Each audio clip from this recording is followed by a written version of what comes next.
Call to order the Monday, June 18th, 2018 Planning Commission meeting. Ms. G, can you please call the roll? Ms. Hockenberry? Here. I'm sorry, Mr. Fuentes? Here. Mr. Stevens? Here. And Mr. Woodyska? Here. Mr. Krasner, Mr. Rankin, and Ms. Teets are absent tonight. Thank you. Can I get a motion to adopt this evening's agenda? So move. Second. All those in favor? Aye. Aye. Opposed? All right, hearing none, we are going to begin with the speaker series, which is a presentation from Virginia Tech on wayfinding. Sure. If I could just give a brief introduction. Planning Commissioners, before you tonight is a presentation by a Virginia Tech student class. They looked at wayfinding in and around the city of Falls Church. This speaker series obviously plays into what the Planning Commission has been doing all calendar year, that idea of looking at ideas and best practices, looking at opinions from outside the organization, people giving us a view at what they think of Falls Church when they see it or visit it from the outside. Also having this presentation from Virginia Tech continues a long history of collaboration between the city and the university. Virginia Tech, having a satellite campus in Old Town Alexandria, has been a tremendous benefit to the city, looking at new, fresh ideas and planning, bringing them to the city. And it has been a past practice of the city and Virginia Tech to go back and forth on a planning idea. So Virginia Tech's studio class really kicked off planning for North Washington Street planning opportunity area, which was the city's first adopted small area plan. Subsequent to that student report, the city adopted formally a small area plan. Following up on that small area plan, the students prepared an action plan for how to restore the stream bed 4-mile run within that area. Following up on that student report, the city included an item in its capital improvement program, CIP, to commit public dollars to make that happen. So hopefully this can be another thread in that conversation, the idea of wayfinding and branding the city. With that, I'd like to turn it over to, I guess, Shelley Maestrin, who was the, instructor, professor for the class, and I'll leave it to her to operate the show. Okay, well, it's a pleasure to be here. Two of the students from the class, we had a class of 5, and 2 of them, Could you speak into that microphone? no. It blinks I at will you. if I have to. Okay, so 2 of the students from the class are going to be presenting this evening. It'll be a short presentation. I'd like to introduce now John Hicks and Andrew Devereaux. We do have another student from the class, Chris Guyan, who is here, who all 5 of them participated together, but we have 2 who are going to present. So, go ahead, John.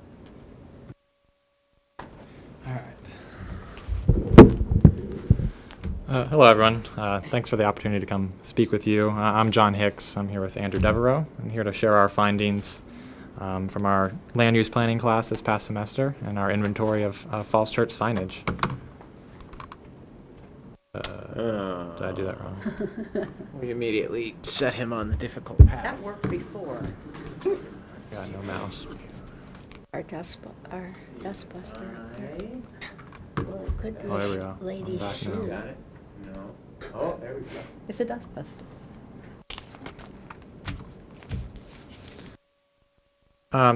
So the purpose of our study was to develop an inventory of all signs within the City of Falls Church, with the exception of business, traffic, and some selected incidental signs.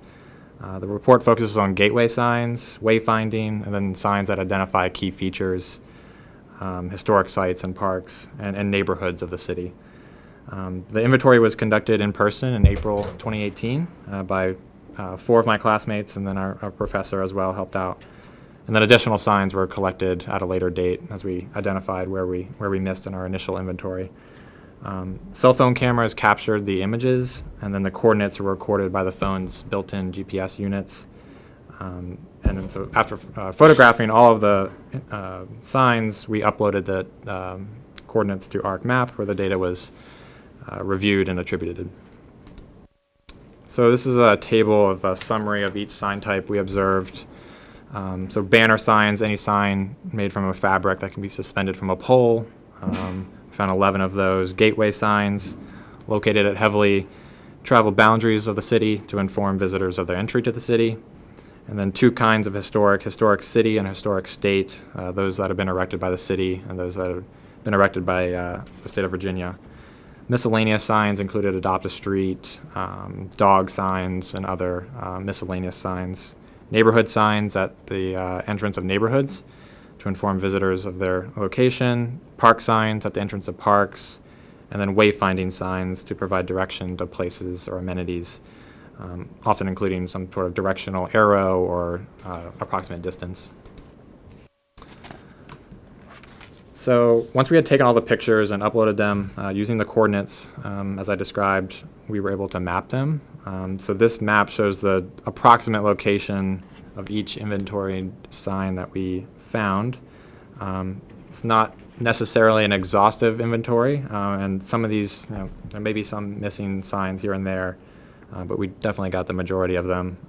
And the location of them is somewhat approximate, but should be very close to their location. And the dots are color-coded by the sign type that I described earlier.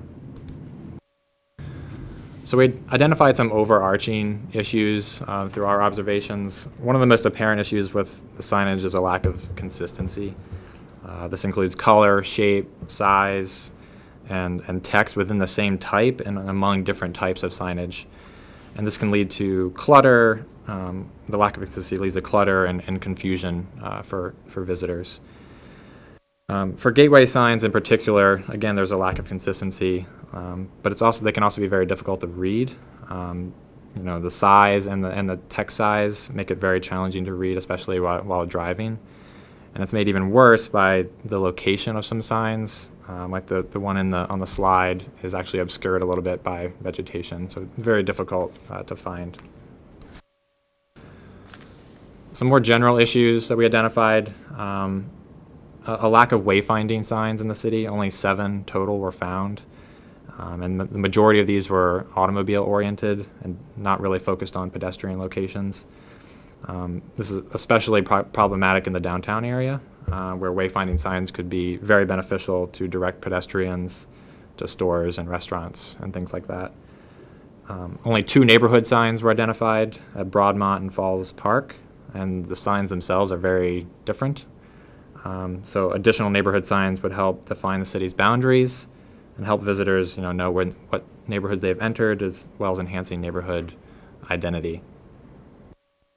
Falls Church has no signage to define its districts. The downtown area could also benefit from this, again, defining this boundary of downtown and providing more signage could help, in marketing this area for, as an attractive place for commercial and residential development. And then finally, the city's historic markers are small and somewhat unreadable. They show a lot of wear and tear, I think, over the years, which definitely hinders their legibility. I'll turn it over to Andrew for the rest.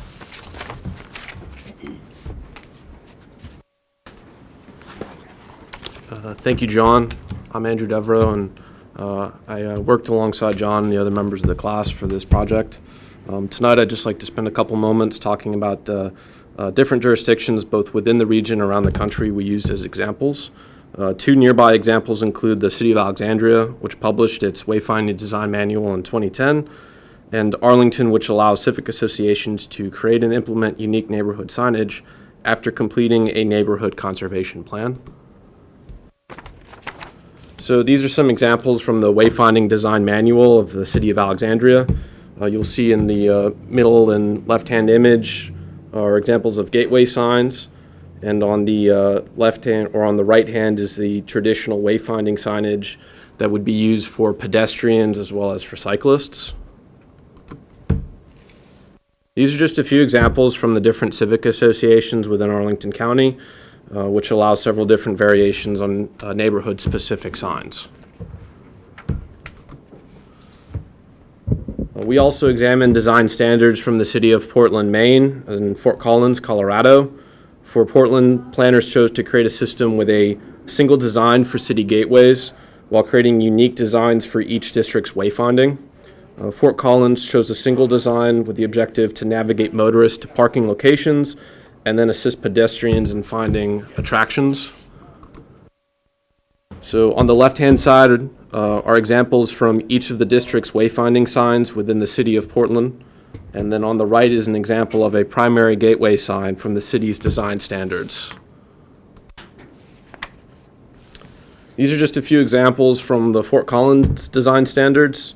So on the left-hand side, these are the various parking signs that would be used throughout the city. And on the left is an example of a pedestrian map on the right. So our report also lists 8 steps that the city should take in implementing its design standard. The first phase is to raise awareness for the need for a formal signage plan. The second is to create a task force comprised of staff, commission members, and citizens to understand existing signage issues.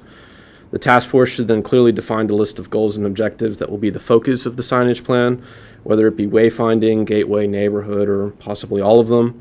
And then after developing these goals, the task force should work on defining points of interest, neighborhood boundaries, or other locations as determined by the goals outlined before.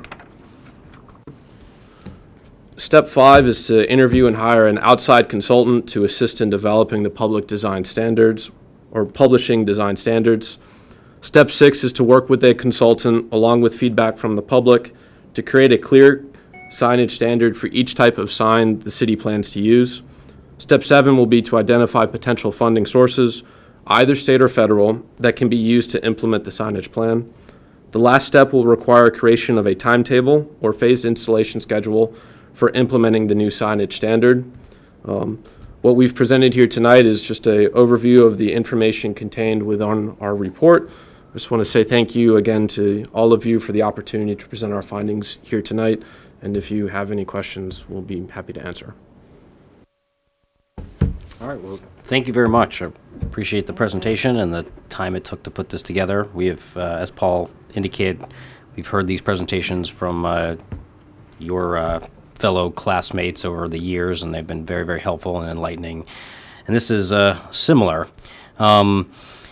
This one, we got the report, and I read through it, and hearing your presentation, it strikes me how chaotic Falls Church is. I mean, it borders on embarrassing and is unfortunate in a city, my own view, and I have said this on numerous occasions actually, on a city of our size, this is a problem that feels very manageable. It's not so large that just with a minimal amount of effort, and there's not that many districts and not that many neighborhoods, that this seems like something as a city we should be able to tackle and is really important. You didn't highlight it in this presentation, but your report talked about how Falls Church is really this much, much larger area, and it's very difficult to determine when you're in this 2.2 square mile borders.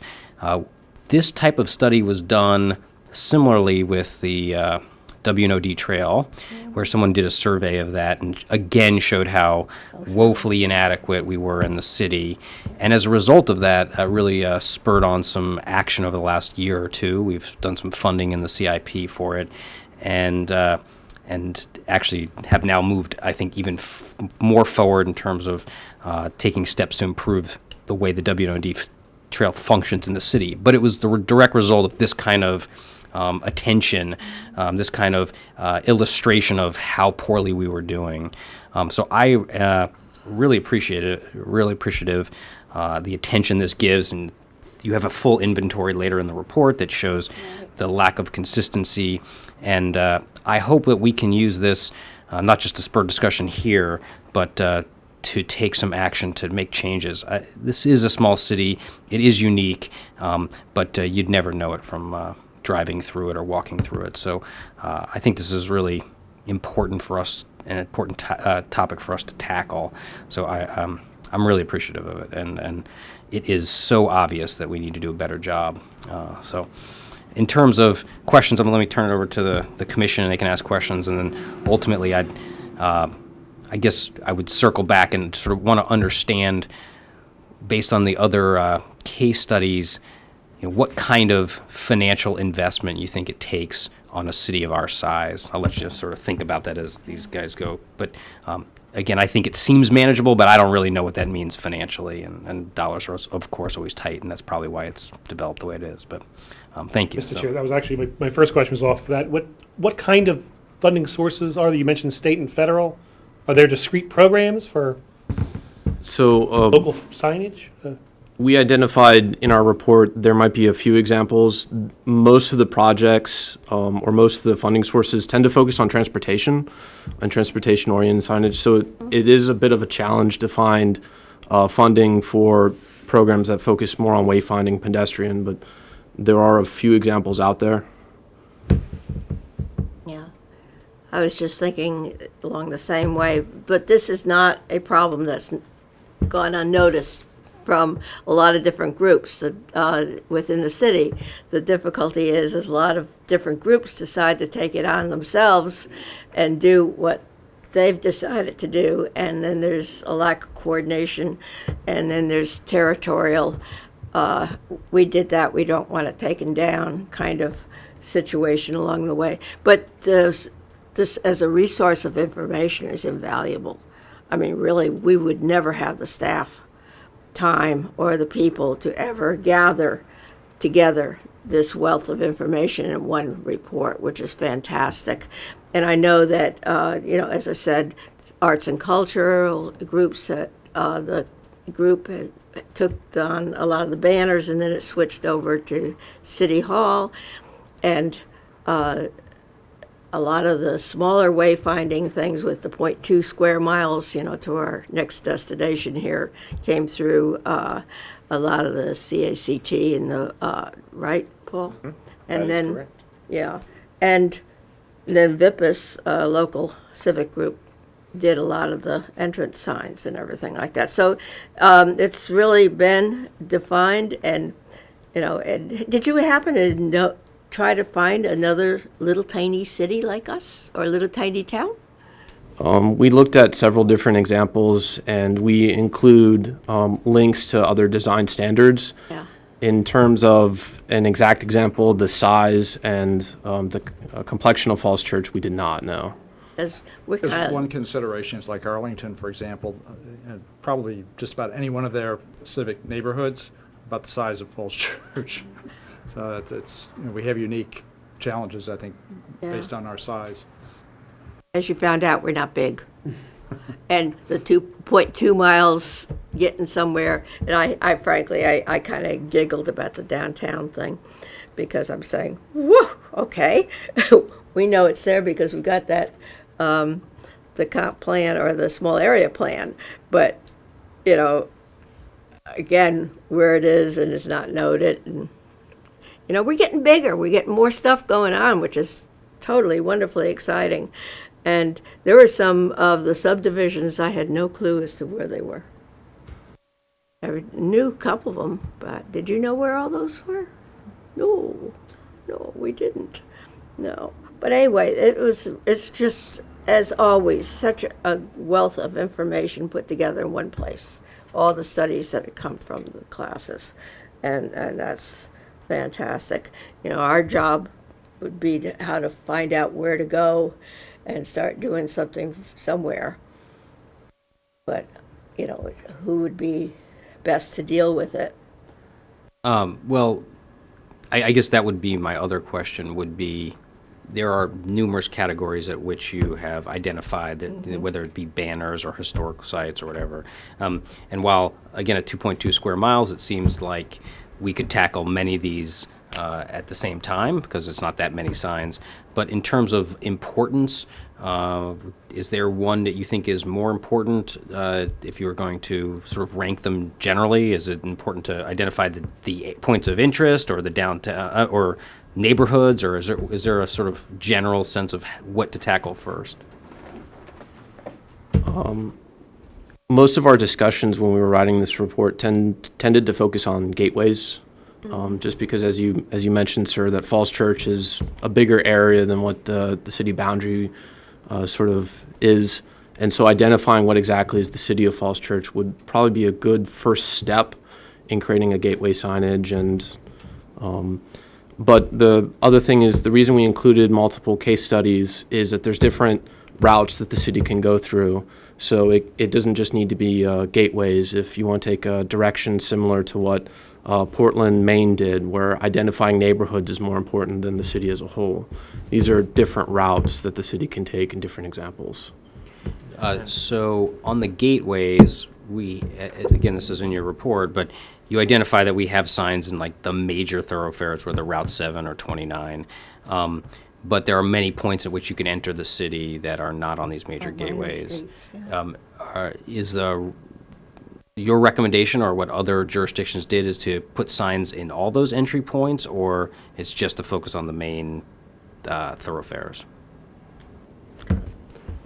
So the focus primarily is on main thoroughfares, and we used information from VDOT to make those recommendations on where primary and potentially secondary gateway signs can be placed. But that doesn't mean that the city can place other gateway signs and other side streets depending on where traffic might change, or let's say special events and things like that are held. Yeah, Alexandria they had two different types of gateway signage. So the large, like, brick gateway sign was, I think, for South Washington Street, which is one of the biggest thoroughfares for the city of Alexandria. And then a smaller on a pole gateway was for a kind of a secondary arterial. And one thing I just want to add to the, ranking the importance. If you look at the city of Alexandria, I think the best thing they did first was establish a task force, because that is where you're going to gather your stakeholders and work with them to define your priorities, and gather stakeholder input, and that gives it more importance when you move forward, and identifying that low-hanging fruit early on. And once you identify the low-hanging fruit, Alexandria did a kind of a phased approach. So your first phase is really focused on that top priority that you can really get done quick and easy. Yeah, I was just thinking of our 4 main entrances. Only 2 are entrances where both sides of the streets are the city.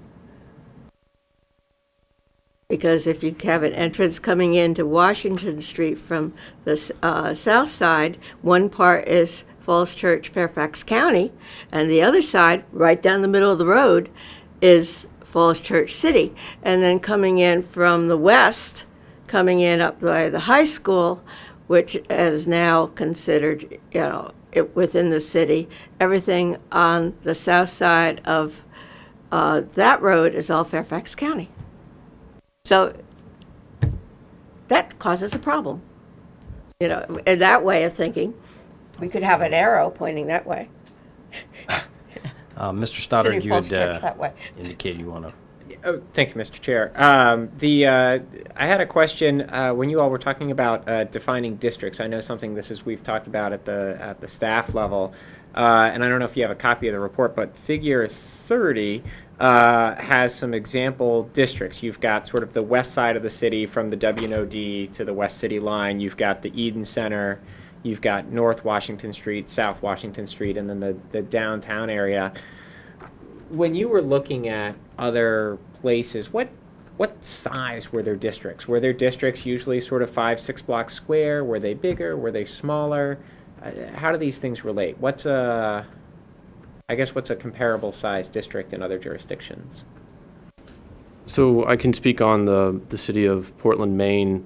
They were about 6 to 8 blocks in each direction.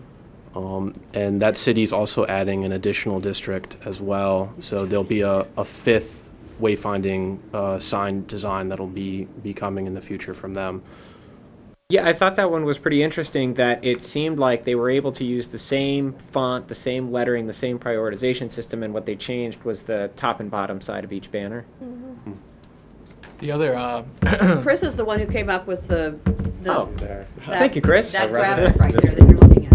thank you. Yeah, Chris Guyan, thanks for hosting us tonight. But the one interesting thing with the sizing of the districts themselves, I was kind of basing that off Arlington, actually.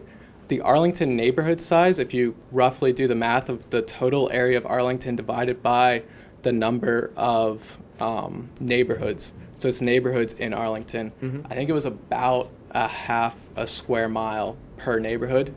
And that's like probably plus or minus like a square mile or so. So I mean, you get some bigger ones that are 1.5 square miles, but on average it's about half a square mile. So So that's it- what, doing the quick math with Falls Church, like it was 4 or 5, I think, somewhere right around there, that kind of made sense.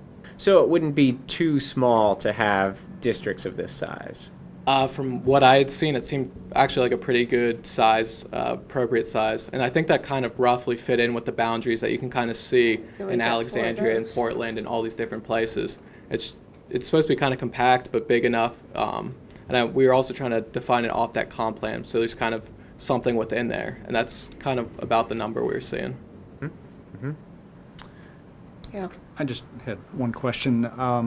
As far as the decision-making process on signs, did you notice anything when you went through your case studies as far as any similarities on who decides, which groups were involved, that could perhaps guide us? Because right now, I think we're in agreement that decisions here seem to be very balkanized, and maybe we could learn from those other jurisdictions that have good signage programs, what's their process? I'm just curious if you observed anything in that regard.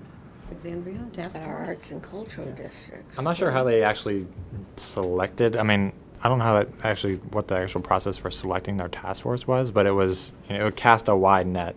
You want to, capture a wider stakeholder, then it's best to go wide. Environmental groups, business groups, volunteer citizens, environmental, transportation. But I'm not exactly clear on the exact process they used. You might know more. So for the 2 case studies from Portland, Maine, and Fort Collins, Colorado, even though they came up with different standards, they both sort of were started by the local tourism agency, and then they pulled in different staff from the architectural review, professional planners, the planning commission, and then they reached out for public comment as well. And both studies also utilized outside help, outside consultants, to publish their design standards. In terms of the actual decision-making process, I believe it was done collectively as a whole from representatives from every part of both government and civic organizations that would be responsible for maintaining signage. I'm curious at this point, and I saw some really impressive arrays of signs, and I've seen similar things from other jurisdictions that, whether it's a pedestrian scale or an auto scale or how many things you're trying to fit on, or how close it is to a business area versus, like you said, a minor gateway. At this point, have enough people done wayfinding that you could develop a typology and say, look, you need about 8 different kinds of signs. This is generally what they look like. You're done. Apply the city's standard color scheme, and you're ready to go. Is that another assignment? Is that another class? Oh, I wonder if anyone's looking for a capstone or maybe really wants to dig into signs. You just want your way sign situation taken care of. Well, I know this city loves groups. Do we need no. another one? Oh, that could probably be done without too much difficulty, really, if somebody wanted to take it on, to sort of synthesize the various signage plans and figure out the typology and so forth. That's doable. Right, and to really look at it and say, there really isn't, when you look at all the signs, they're all very different, but when you break them down to their basic elements, right, and this is where something like partnering with the Architecture Advisory Board, they might say, there's really only 8 of these things. And if you could get some help on color schemes, because at this point, I think font issues have probably been largely worked out. People have figured out what fonts don't work, and they've paid to redo all their signs to adjust. Lettering sizes have probably become standard based on travel speeds and the amount of information you can fit on a board. So I just wonder how much has already been figured out. I also noticed, some folks, these things have been put out for bid, which means all the standards and the specifications are out there in terms of the materials and the heights and everything else in terms of footings and mountings and materials. So this could be. This may be one of those situations where it's easier to put something out and find out why it's wrong versus try to come up with something from scratch. Well, I'd love to see us move forward on it. Yeah. I mean, even if it's the first step as a task force, as Paul indicated, we are good at those. We're better at task forces than we are at signage. Let's form another task force. But that sounds like the right approach in terms of coming up with our own priorities and what's important to us as a city and the items that we want to highlight. And I don't mean in any way to shortchange this effort, that this is exactly where the WNOD effort started, and I can tell you about That's it later right. in the planning director's report, but there was, I can tell you more about it, but there was a $3.5 million award for dual trails a couple weeks ago, and there were other awards for multiple hundreds of thousands of dollars to roll out all the elements in that WNOD master plan. So this could be the same sort of size stone that gets this effort rolling as got the WNOD rolling, and that has turned into a multi-million-dollar success. Yeah, and I think it's necessary to get it started. I know that since I'm liaison to so many different groups, and I'm sitting here, thinking, Parks and Rec, of course, in some cases have tried to make things a little bit different, but yet they do, and they're very aware of clutter, and but they do want to have a distinctive, because we've got so many smaller parks, but for a couple of the big ones like West End and what's going to be at the Howard Herman Park, they're going to be similar arches, but in a slightly different design. But Yeah, it's- I wonder if this is an exercise in sort of controlled chaos, that you talked about consistency in shape and color and in formatting. And so if there was a consistent shape, well, then could things be different within that Right, shape? because those are consistent shapes, but those are for the big, really big park, and nobody kind of wants to do something like that over Cherry Hill, so that's, but then we've got the Arts District, we've got, a lot of stuff. But when you start thinking of clutter, we're small.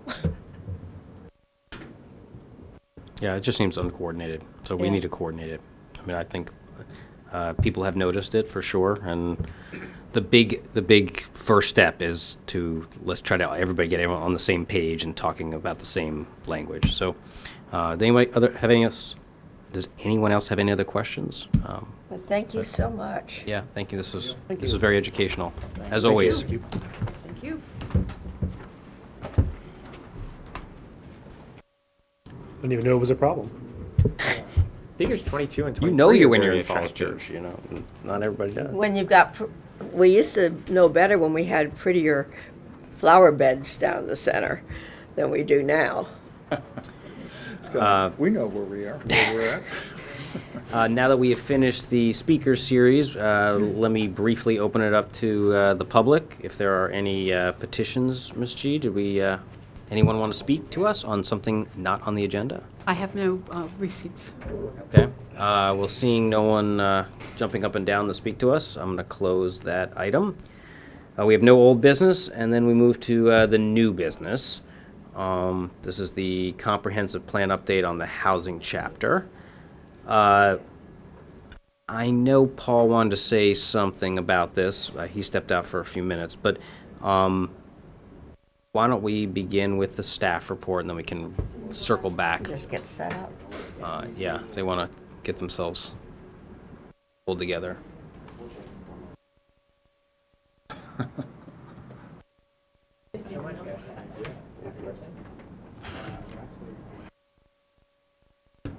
Hello.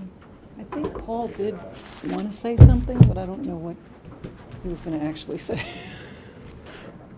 I think he just wanted to kick it off. I talked to him an hour or two ago. And here he goes. Perfect timing. I apologize. No, it's all right.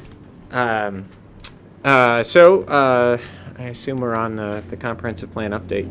So, You're just starting. So. great. So, commissioners, let me do a brief introduction before I turn it over to the program staff.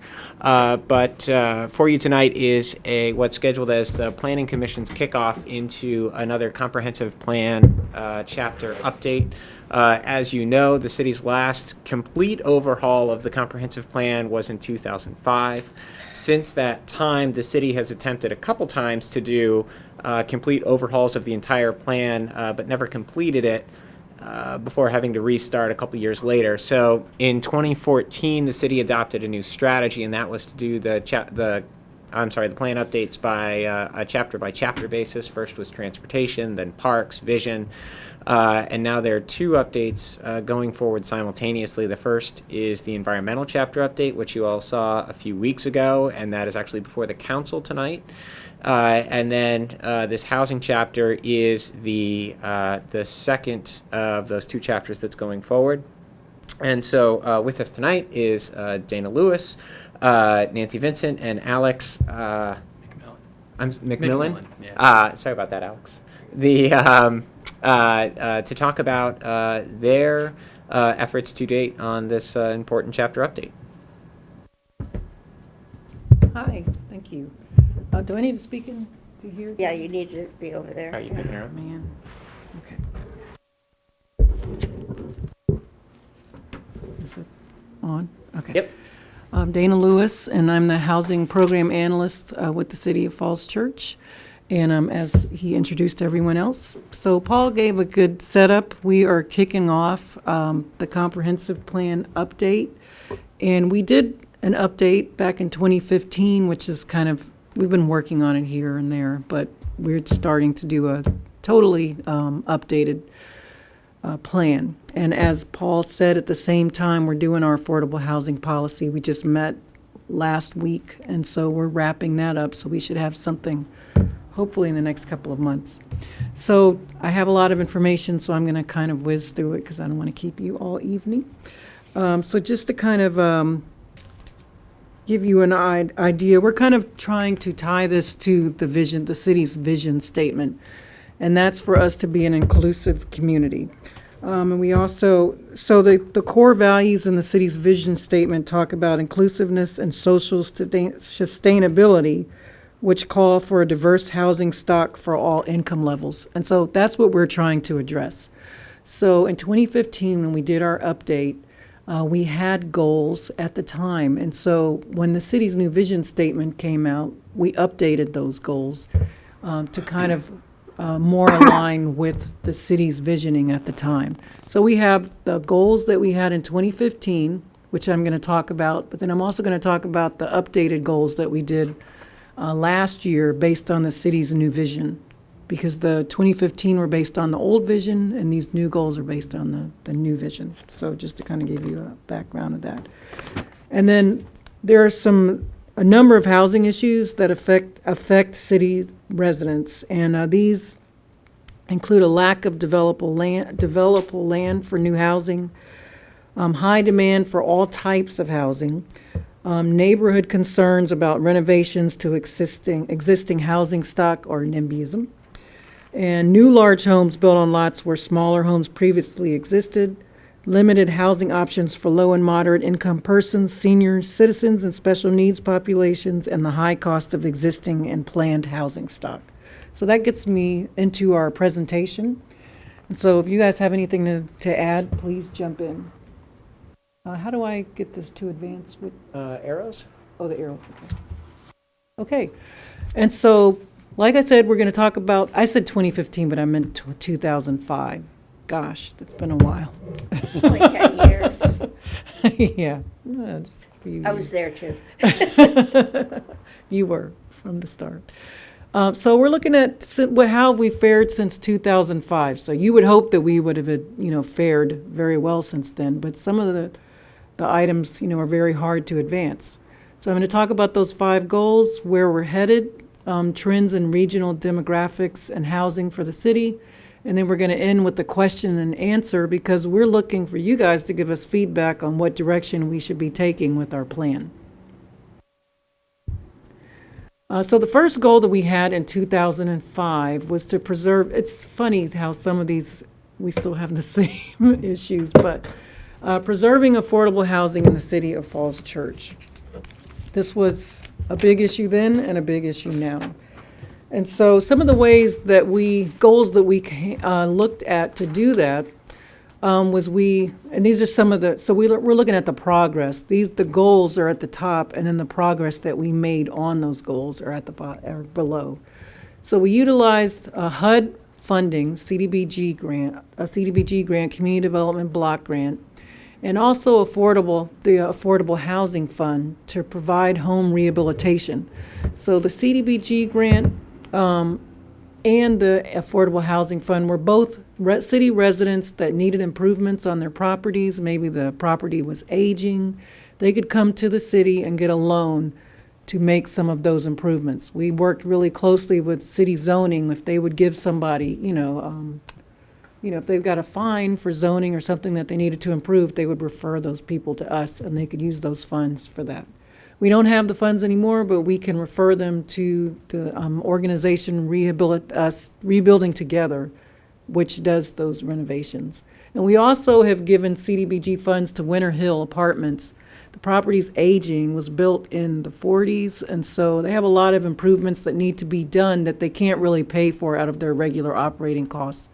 And so they will come in pretty much every year to ask for a CDBG grant, and we assist them with that. And that helps with all the people that live there who are low income and have vouchers. So we also had the special zoning exception ordinance, also known as the ADU ordinance, which promoted development of affordable housing through negotiations with developers. It also allowed for increase in building height, 20% increase in density. It recommended 12% total units of all properties, new developments as affordable. It allowed for a cash in lieu policy and mixed use and commercially zoned property. Now, unfortunately, we haven't really used that zoning the zoning ordinance that was there. And so the city has historically gotten about 6% of new development. And so our affordable housing policy, the last policy that we did, which was adopted in 2013, recommended 6%, which we've been getting since that time. But the ordinance, said 12%, but we have never gotten that. And we also explored removing restrictions from the zoning ordinance to allow for accessories dwelling units. So this came up, I think it was about 2006, and so the city did not move forward on this because they had an ordinance that already allowed for properties to have up to 8 residents live there, and the ordinance allowed for people to build additions to their current structures, but what it doesn't allow is for a standalone separate building, also known as a granny flat. So that's not something that people can build at the current time, and so that's something that we want to look at now. Can I ask one question? Sure. When you talk about the progress, do you have any metrics for these? Like for the first goal, which was, I think, to preserve, or we'll have to get with it, but it seemed like it was have we actually done that in 10 years? Have we preserved affordable housing by any metric, or do you think we've gone the other way? We have goals, and remember, these are the 2005 goals. So in 2012, when we did our housing policy, we looked at actual numbers, and I'm going to go through that with you. But in 2005, we didn't really set an actual number. We were just trying to save what we had. But I will tell you, since 2005, we have lost a lot. 2 properties, in particular, Merrill House and Lee Square, which were affordable.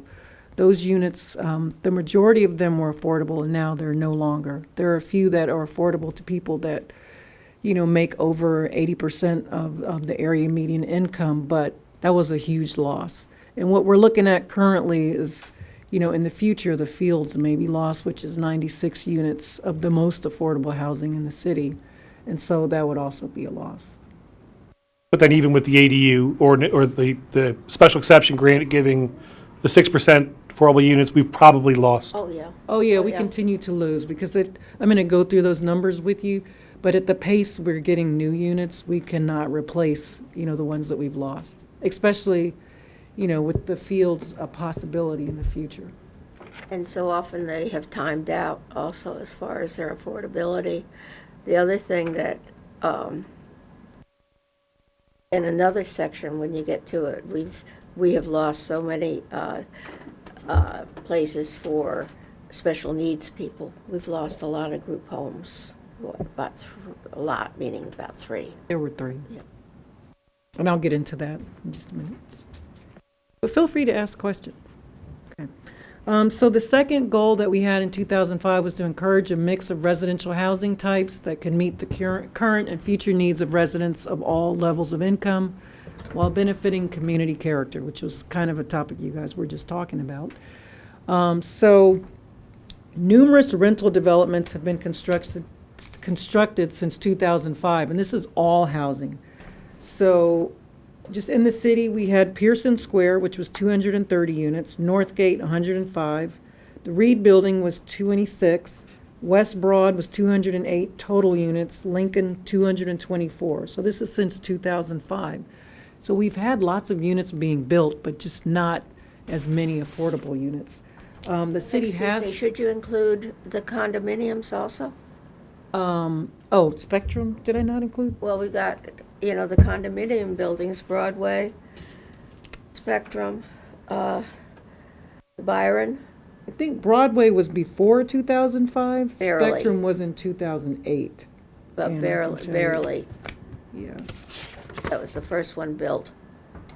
But we have added condo units that, Yeah, definitely. And the ones I mentioned are rental. Right, only. right. So Spectrum is condo, so it's probably why I didn't include the total. And so the city has negotiated with developers to ensure the creation of affordable dwelling units in all redeveloped sites. So we have had units going in all sites. We have a total of 54 rental ADUs right now, and we have 23 home ownership ADUs. We lost 2 last year because the covenants expired. So that's something that we're hoping we'll be able to hold on to them for, that's one of the things we're recommending in our affordable housing policy is covenants that last to the life of the property, so we don't have that happen again, because we, like I said, we only have 23 units currently for home ownership.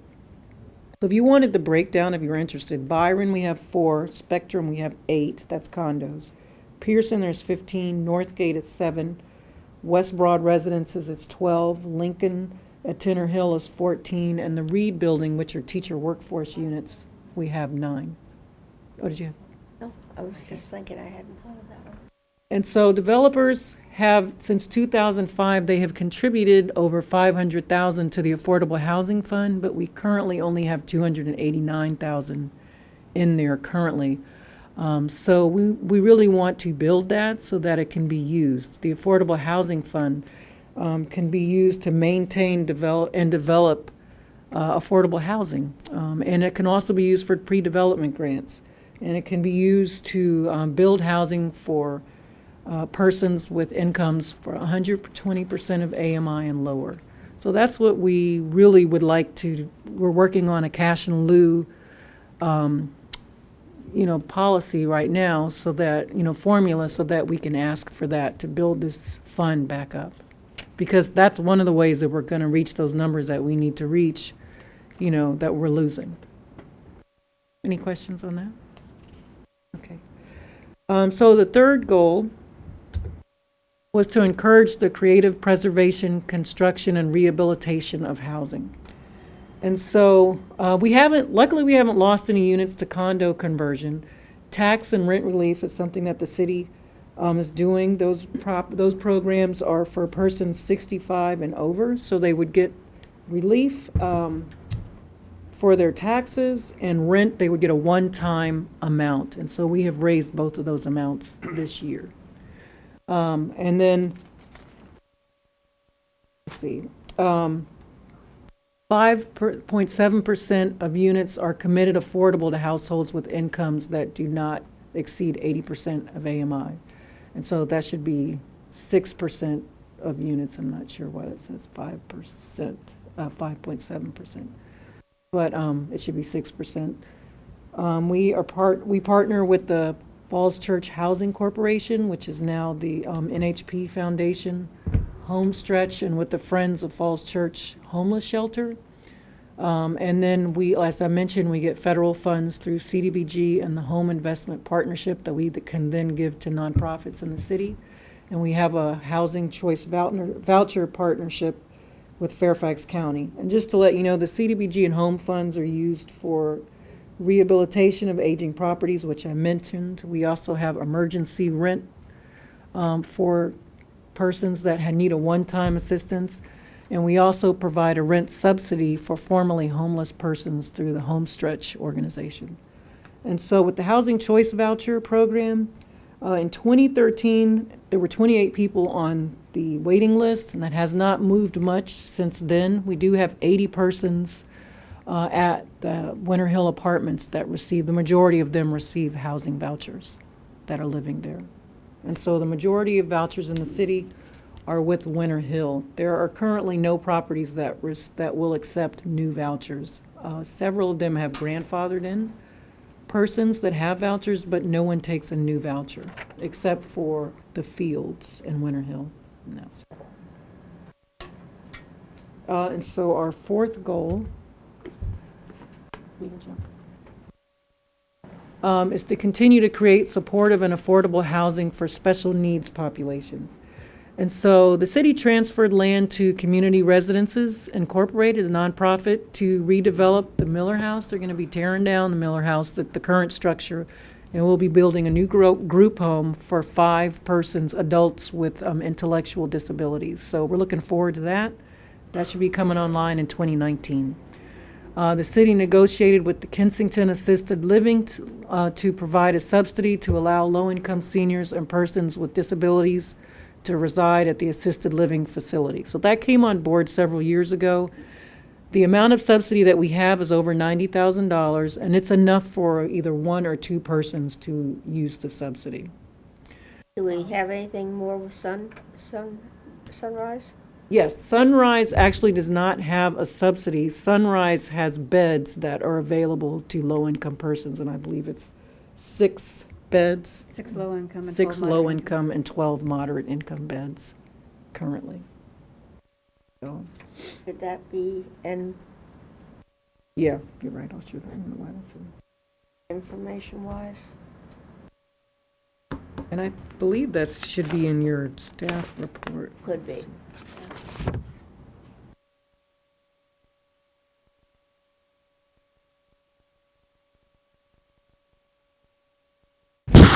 But I will add. Dig it out. Yeah, I'll add that. It's good we're coming here. You guys, unfortunately, are our guinea pigs for this presentation. So goal 5 is require the provision of fair and equal housing opportunities in the city. And so currently, the city offers a biannual fair housing training session for city property managers and owners. And Paul has actually asked us to do a training session for the Planning Commission, which we're more than happy to do after July. And I also brought copies of an article, a really good one, that came out in the news press about fair housing. I don't know if you guys had a chance to see it. It was a letter to the editor, and it talked about how the city had to participate in a conciliation agreement because of comments made back in, it had to do with the Broadway. Right. And basically, the developer at the time offered to build units that wouldn't bring as many children into the school system, and so the city had to go through a conciliation agreement because of that. And we want to make sure that with all the conversation with the George Mason site and new development, that we don't get ourselves in that situation again. Speaking of that, one of the things I've got down on the list is perhaps for the city to give that information up front to developers. We were getting awful sticky last. That's true. So we need to give it to developers, and we also need to give it to commission and board members. Right. Because if something is brought up, then, what we want to do is not engage in that. And so they need to know, and we need to know.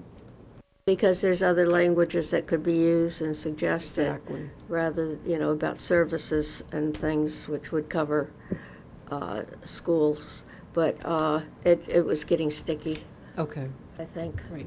I mean, at least I felt it, but that's just me. Well, we're going to work with Paul to bring the trainer in so that you guys will just be aware. And so we also coordinate meetings between landlords and tenants to attempt mediation of disputes. We did this several years ago with Broad Falls. Right, When they came under new management, they came in and raised the rents. And the tenants were really upset, and so we kind of conciliated that, and they did some changes and that kind of thing.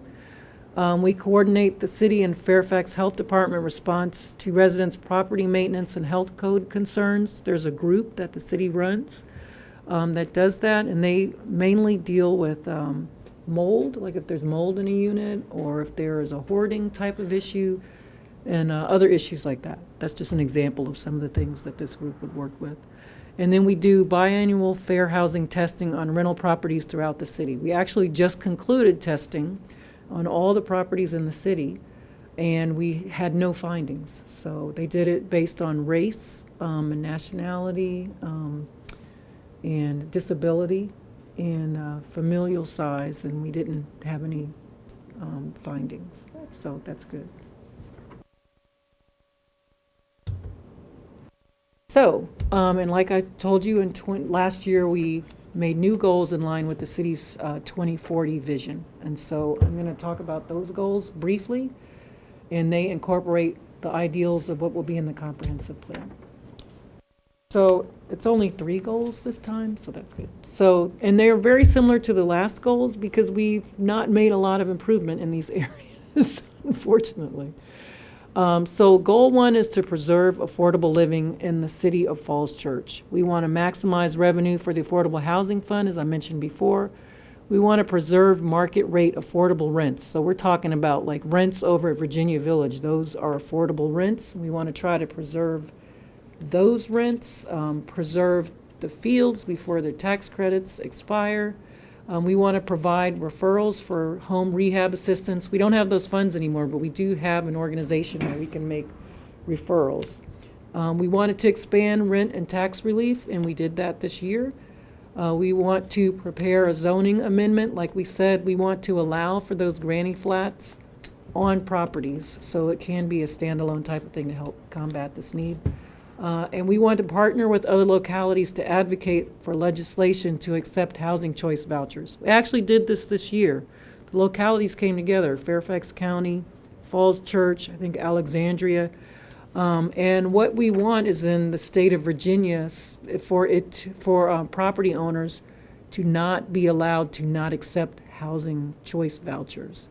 Like in Maryland, people have, property managers have to accept vouchers. They can't deny you based on that. But in Virginia, they can. Those are local restrictions or state restrictions? The state, because we're trying to, we're all coming together, in Northern Virginia mainly, to try Will the state to allow localities to not have restrictions?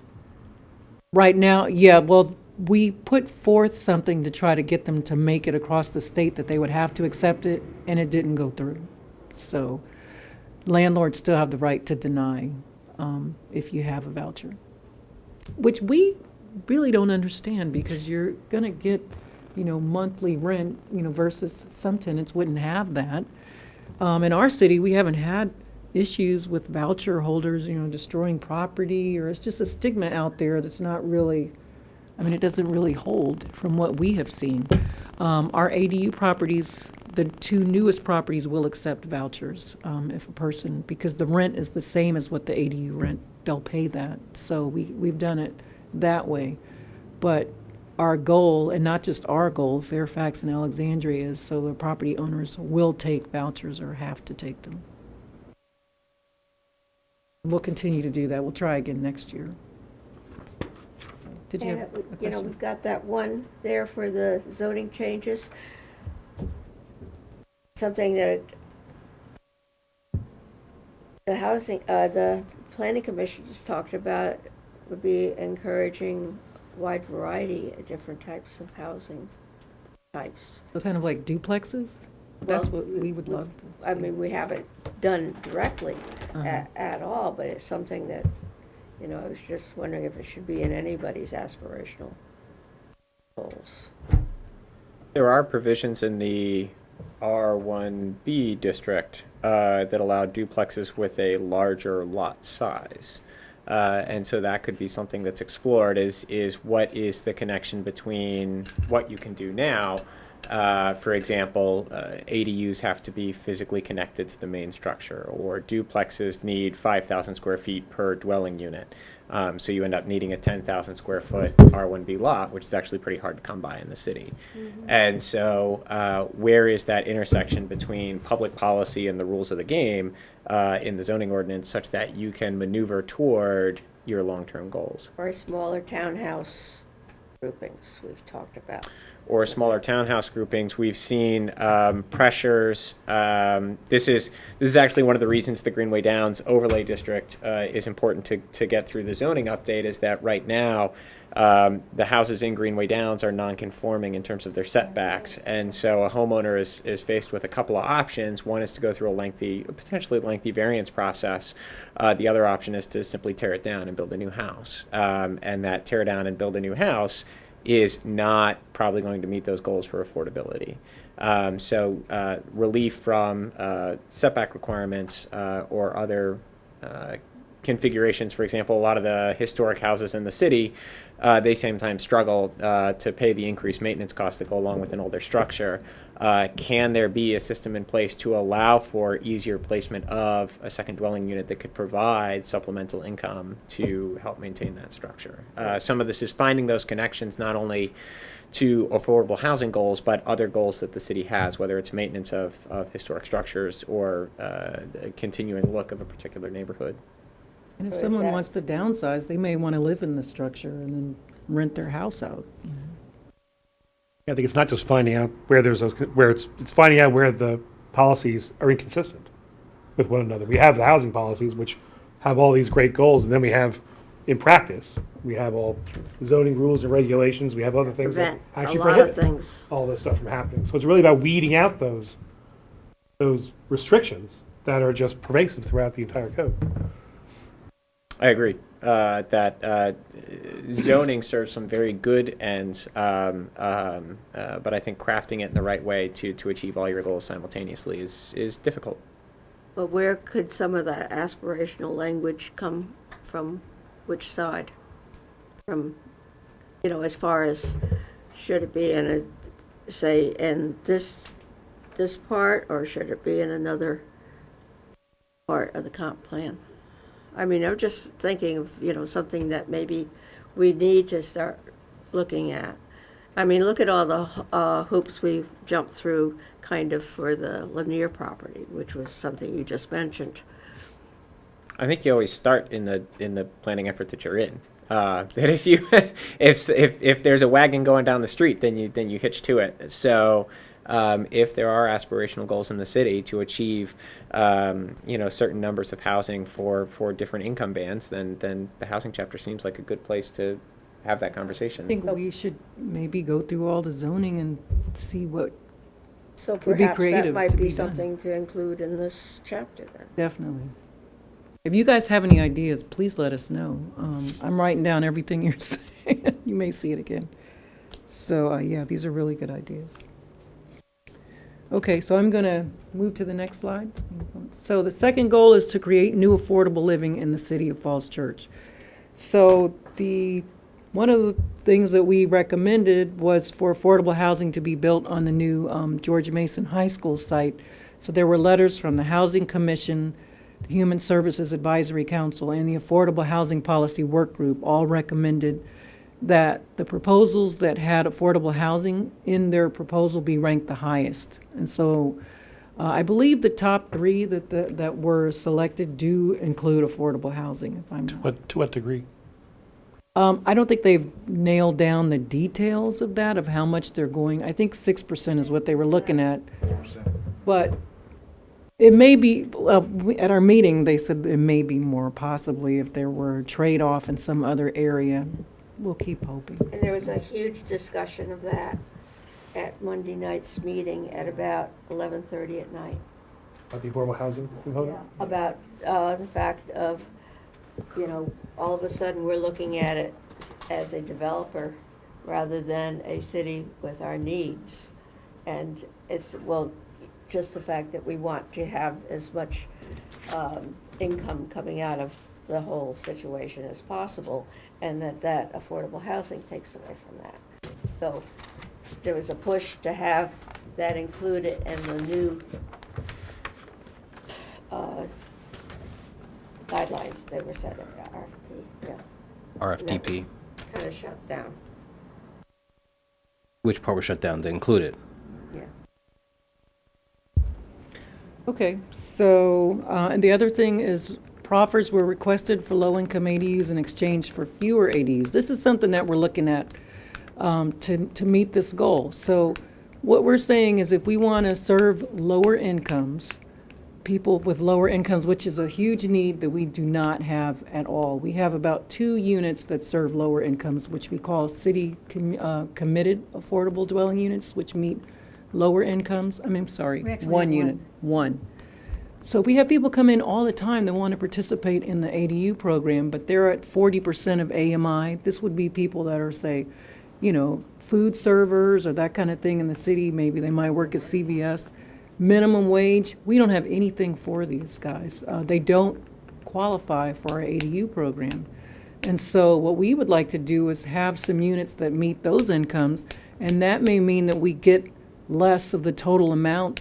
Maybe we don't get 6%, but maybe we have like half of that and some cash in lieu, and we get to serve some of those folks. So that's one of the things that we would like to see happen. And then, so we also would like to see quads through zoning. This is kind of goes along with what we were just talking about, creative zoning to try to meet this need. And then we are also updating the affordable housing policy as we speak.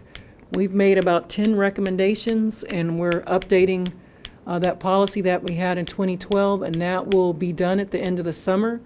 And so if that policy had been completed, perhaps council could have used it with the George Mason site. One would hope, but we need to get it done as soon as possible so that they can use it for new development that comes in. So we've had a really good process on that, and we've just completed it, so now we'll be working on getting that draft together. And then the city committed affordable units that I just talked about. We made a budget request this year so we could increase it, and that did not go through, so we'd like to do that.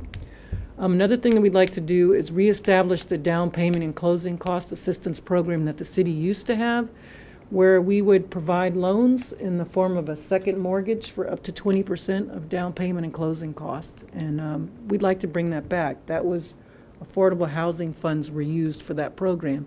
And it was successful. We served about 5 persons in the city. One issue is that they have to find a house that meets the qualifications of the program, which is hard to do. So it's usually going to be a condo or maybe a townhome over in the Winter Hill area that would qualify. The third goal is promote affordable living in the city of Falls Church. So we've had a big push on that. The Housing Commission has been behind that because it seems like affordable housing is a bad word in the city, and so we have decided to change the name to affordable living. It's no longer affordable housing. What we're advocating is for people to be able to live in the city affordably. And what we've gone to several workshops where they've said just making that change makes it a little more palatable for city residents. And so we've done a series of affordable housing articles. I don't know if you've seen them in the news press. We also did one in Town and Country. We're publicizing our affordable housing policy process. We'll be having 2 community forums, and we'll be doing a housing survey. And then we have an affordable housing report, which is an annual report that we do that updates where we are on meeting the goals of the affordable housing policy. And we'll be doing that. So just to kind of end this with some changes that we've had in recent years and some demographics, I just wanted to kind of show you where the city's moving. This is a demographic shift from 2010 to 2016. Median age fell from 40 to 38. We've had an 18% increase in families, while there was an 11% increase in Fairfax and Arlington counties. And these are the most current numbers that we have from the census, the last one, which was done in 2010, and we are trying to update that. We've had a 12% increase in ages from 1 to 24, 6% increase in ages of 55 to 64. Aging. So we're aging. We're aging. Percentage of population with postgraduate degree has increased from 42% to 59%. Bachelor's and high school diploma rates fell, so that's kind of explains why we are such a high-income community. Families that moved here in the 2000s now have college-age children. Baby boomers continue to age in place. And looking at household income, you can look at the chart at the top. From 2000 to 2016, the city saw 280% increase, almost tripled, of households earning over $200,000. Households earning under $100,000 fell by a combined 53%, mainly because they can't live here. Arlington and Fairfax counties saw similar increases and decreases. As far as the average home sales price, since 2010, detached has increased. The average right now is $768,000. This was updated in 2014. We're updating this with the assessor's office. Detached was $665,400. So you can see that the increases up here: 130% increase, 116% increase. Condos, 361, 116% increase, and those continue to rise.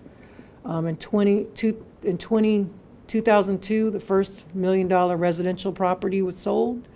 By 2014, 1 out of 5 properties sold for over $1 million in the city. In 2013, 16% of homes were sold for cash. And then so you can see we have a huge gap in home ownership. And what the slide that I just showed you shows why. So in 2016, the median home sales price was up in the $700,000 range. You can see that. But what a person at 100% of AMI makes, which is currently $117,000 for a family of 4, they can only afford, a home that's in the $400,000 range. And so a person who's at 80% of AMI, which would be 80% is a 4-person household would be $77,000. They can only afford a home that's about at the $300,000 range. So you can see the range of what the gap is. And so what we're trying to do is to fill that gap. And so just to kind of add to that, HUD considers households that pay more than 30% of their monthly income towards housing costs to be cost burdened. So currently there are 38% of city renters and 25% of city homeowners that are cost burdened by housing costs. And since 2010, the monthly rent in the city has increased by 8%. So from $1,453 to $1,569,000. And so that just shows you how fast the rents are going up. To add to that, the market rate rent at the city's 4 newest properties is unaffordable to households earning below 90% of the area median income. So for an example, Pearson Square currently, a 1-bedroom rent is $1,700 a month. So in order to afford that rent, your annual income would have to be $75,000, when someone at 90% of AMI only makes $73,000. So they can't afford that rent. And as new unit, developments are built, it's only going to get worse. So you can look to the left. These are all the occupations. In 2017, the salaries that they make currently. So you can see what those salaries at the left, they cannot afford to live here. If you look at their salaries, we were talking about that city committed affordable unit. I mean, so that's going to be the cashier or waiter. There's nothing here for them. So you can see how all of these, salaries are going to be priced out of the city. We always talk about teachers and that kind of thing. There's not really a place for them to live here. So that brings me to our questions. What does it mean for you for Falls Church to be an inclusive community as per our vision? And do you consider the City of Falls Church to be inclusive? So these are some of the questions that we will be asking when we go out to do our survey, and also when we do our community forums. What do you mean your survey? Excuse me? You do your survey, what do you? Oh, no, I said when we do our survey, we're going to do a housing survey. And we're going to do survey, we did one in 2016, and just to kind of show you, these are the questions that we had on the survey in 2016. We're going to update that and ask a few more questions. So when we asked these questions in 2016, we asked if the city should do more to increase both the supply of affordable housing and the amount of people receiving financial assistance to help people that live in the city.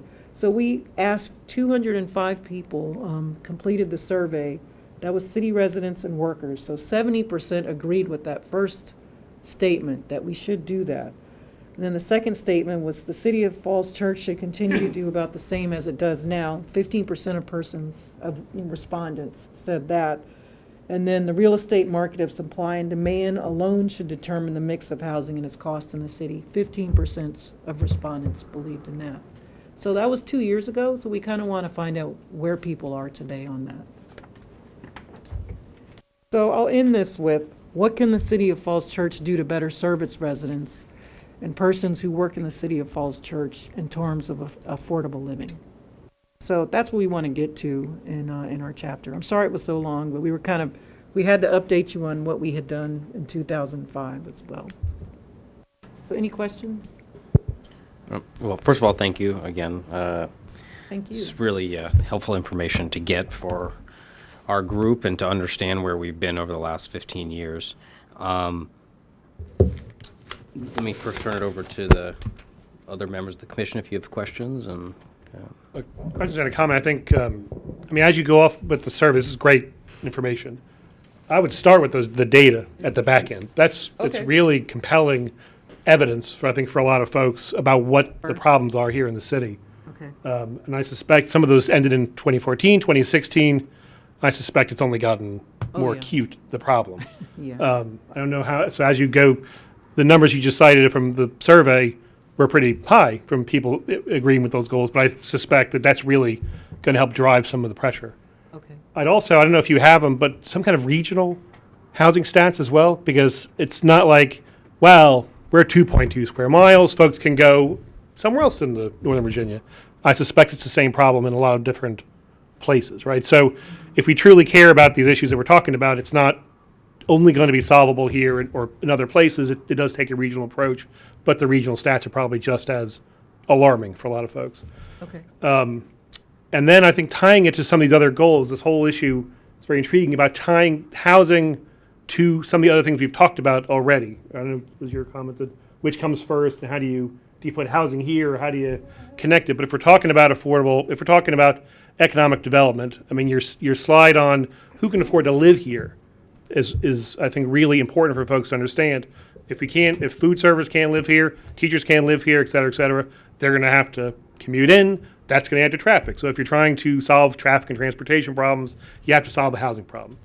If you're trying to solve an environmental problem, you're trying to reduce greenhouse gases, all these things are tightly related, and housing, being this giant problem, is at the heart of a lot of that stuff. So as you go through this and you start with the vision, or the purpose of this is around the city's vision for an inclusive city. That's great. We should do that. But it's also then related to a whole host of other public policies that I think people, I don't think, really appreciate to the same degree. This is not just a problem for folks not living here. It really has a lot of other reaches as well. And all Writing all kinds of this areas. down. Do you have much by way of insights on what some of our neighboring jurisdictions are doing that you consider to be successful, especially places like Fairfax City, which is roughly comparable?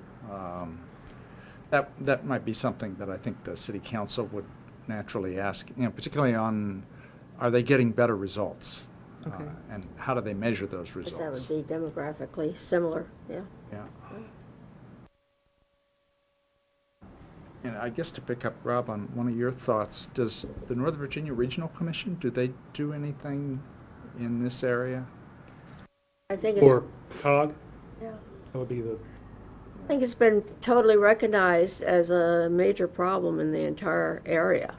And, and even I've been surprised even this year to have it come up more and more from city council than I've ever heard it, which was a kind of a new thing to hear that emphasis, yet what can we do, that kind of thing. Well, it's an enormous problem. It's not just here in this region. I mean, this is It's all in the across whole many. metropolitan area. Right. I mean, California's going through all this right now, so the affordable housing piece is certainly important to focus on, but it's all of the housing and all the downward pressure that it has by having these restrictions and just a huge demand that we have. So that's, I think that's a big piece, is to talk about housing broadly and all those different pieces. And affordable housing is just one element. In one case scenario, when we were talking about parking so much, we did not take it into consideration, the fact that the people working there were going to have to come from way far away. And we had not thought about that, and thinking, oh, they could ride together, or they could, transportation, other means, It's a housing solution to our parking problem. There We don't was, think about it that way. but you had a very long list of things, of different salaries, which can kind of get lost in its length. And also, may I just say, you only had a preschool teacher in there. I was looking for any other kind of teachers, but the affordability for teachers working in the school system, even though, people say, oh, pay them too much, it's practically nil unless you happen to be married to another teacher or to somebody else with another income. So I would maybe pinpoint the list a little bit better to fit maybe what would be something within the city that would really hit people with Like the, high school teacher. Well, yeah, but just also just the fact that it was such a long list. Yeah. That is almost too much to comprehend and everything. And then I really love the fact that we're changing it to affordable living. But if we're doing that, go on through and look at all the times that you had to say affordable housing in there, even to the ADU. So maybe we need to change that to affordable living unit. If you're going to have consistency, have consistency. Yeah. Because one place you're calling it affordable housing, affordable development, but, in the policy and everything, stick to the affordable living, which is, I think, a really good common term to be using and to get out there. But check through wherever you're using it to make sure it's all the way through. Well, I mean, it sounds like we're sort of giving ideas about how to improve the presentation, and I sort of want to just add to it that I think we recognize, certainly as a planning commission, we have been very involved with trying to advocate for affordable dwelling units and making sure they're included in any of the site plans that come before us. But this is a complicated problem. Everybody sort of already mentioned that it's sort of well known in the region and there's a lot of challenges. But I think the literature out there also highlights a lot of the pros and cons of having this type of housing in your community. There are some, certainly, I think, not only community benefits as a whole in terms of sort of social elements and the diversity that it provides, and people having access to just a community having diversity as in general has real benefits that people have tried to measure and have measured.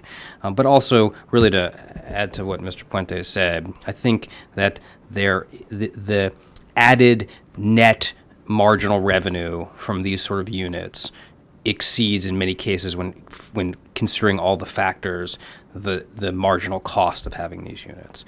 And there's been real benefits to developers by promoting these kind of ADUs by saying if the city is in fact willing to give them some benefits, whether it be additional density or whether it be additional units, this kind of incentive process can help in terms of creating just jobs in terms of development and spur development in the area. when a developer is trying to sort of pick a site or a city or a location, if you are giving them additional incentives or additional benefits, additional ways to take advantage of tax benefits that the city is offering, that it can actually spur development. Not that that's a huge problem here in Falls Church that people don't want to come here, but there are several places that we still want to develop and increase, and that just simply the inclusion of these units can actually be a benefit to the developer if the city is willing to embrace it from really a net operating income standpoint. So I think if we can highlight that kind of literature and those kind of studies, I think there's real financial benefit as well that should be, highlighted. I think really everybody sort of said it here, and you're indicating in your presentation, this is an important part of what a community has to offer. I mean, I think it's not just the dollars and cents, though I think the dollars and cents are actually trending in a way that helps help support this argument.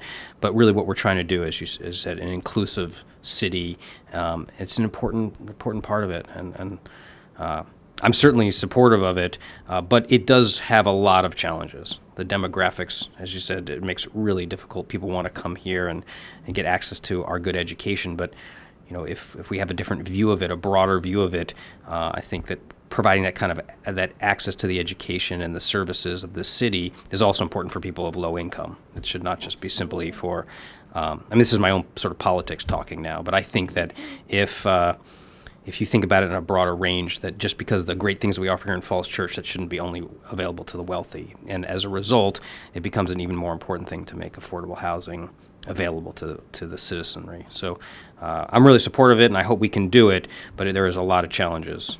So Well, I like how you guys are telling us to position it. We went to a presentation today with Tim Kaine, and he was talking about how that Virginia he was saying the negatives with Amazon coming is mainly transportation and housing. They're looking for more housing, and we don't have it. And the transportation, the amount of time it takes people to get to work and back. And he was saying those were the really big negatives. Another thing he talked about was how developers did not want to do accessible units, Right. but now they found that they're a big benefit because people are aging and they come and they look for those units. So if you make the countertops lower and that kind of thing, and also those residents tend to stay and are good renters. And so, like you said, if we could kind of show the benefits of if you do it, how does it benefit you in the long run? I was thinking, Russ was talking, that in the beginning of the original, way back in 2005, there was a statement in there for using this type of thing as a bargaining chip to get from the developer to offer more affordable dwelling units or affordable living units for higher density and everything. And it was really never used that way. It was kind of ended up just being, okay, this is what I'm going to give you. And if that could ever be reworked and used as more of a, we'll give you this if you give us that, which would be of benefit to the developer, but at a certain point in place, the cost for the building itself also kind of falls away from that. Well, the real important piece here is that the city is an active participant in the process. So if you just say this is what we want and give the developer no benefit, then this is a net loss financially for them. They have to, when they're trying to get loans and figure out their financing, they have to meet a certain net operating income. And if you just say we want affordable units, period, and we're not willing to give anything on our part, it becomes a hard proposition. So while I think it's super important, the other part is what we can do as a city is to say, we'll give you some incentives. We'll give you some, if we really believe what we have in our comprehensive plan about our vision statement, we have to be active participants. And that means giving them additional density, giving them additional tax breaks, giving them opportunities to increase their operating income by providing something we think as a city is valuable.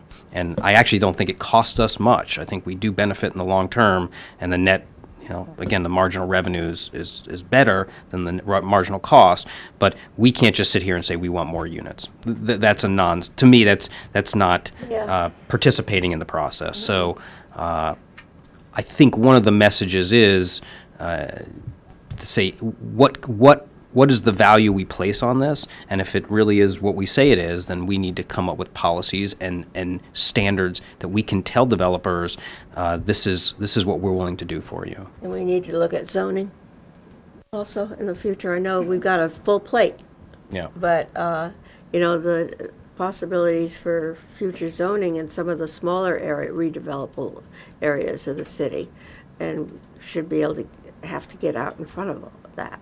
I will say that this has been the advantage of the comprehensive planning process, that it happened with transportation, it happened with parks, it happened with the vision, and it's going on now with these two. The idea is you stretch out broad aspirational goals that touch on a lot of different topics. And then through the sort of learning process and the public engagement process and talking to property owners and developers, you try to identify what are the things where we can make the quickest gains. Because just the vision chapter alone stretches out to the year 2040. And we, by code, are supposed to be looking at these plans every 5 years. So you get multiple opportunities at this, and this has been one of the city's strategies, is to have multiple irons in the fire. Because you can't always control what opportunities become available, but you want to be ready to go when something presents itself. There was a question earlier about regional pressures on housing. I was at a planning directors meeting last week, and the demographers were in there talking about housing shortages across the region, that it was, I don't know, about a decade ago when COG, the Council of Governments, started realizing that there has to be a connection between employment growth and household growth, that you can't have increases in employment, or you can, but it's not comfortable, increases in employment without increasing in housing. And what they recognized is that their 2040 projections, they're about 130,000 households short. When you look at what all the jurisdictions are signing up to do in terms of permitting new housing, and this is where it might seem like a word quibble, but I'm not sure that housing is really limited by the market. Housing is really limited by regulation. That jurisdictions set in place zoning restrictions on what kind of housing you can build, how big your lots have to be, and what you can do in different areas of the city, and that sets a cap on household formation. And so COG is saying regionally that the region is about 130,000 households short. And when you think about what that means a couple things. It means they're either going to locate outside the COG region, further out into West Virginia, Pennsylvania, further south in Virginia, and they're going to have to travel in. So they're driving through your community. They can either be part of your community, live in it, they can contribute to your retail spending power and help you support local shops and businesses, or they can drive through it. They can be part of that traffic calming problem and the air quality problem.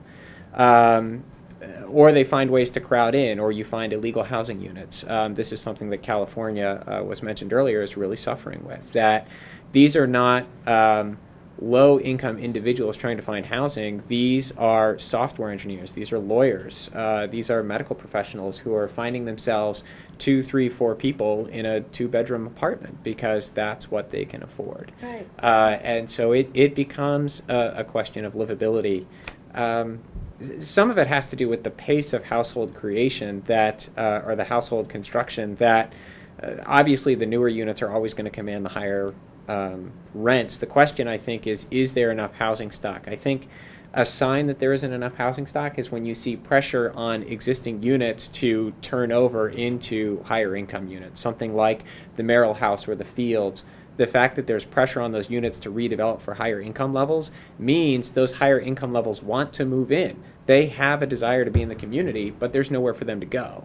And so what they can do economically is price out lower income households. And I think that's where you're seeing that pressure, that when home construction doesn't keep pace with market demand, the folks who lose are the folks at the bottom of the economic ladder. So an affordable housing strategy would include increasing units for higher income households. Correct.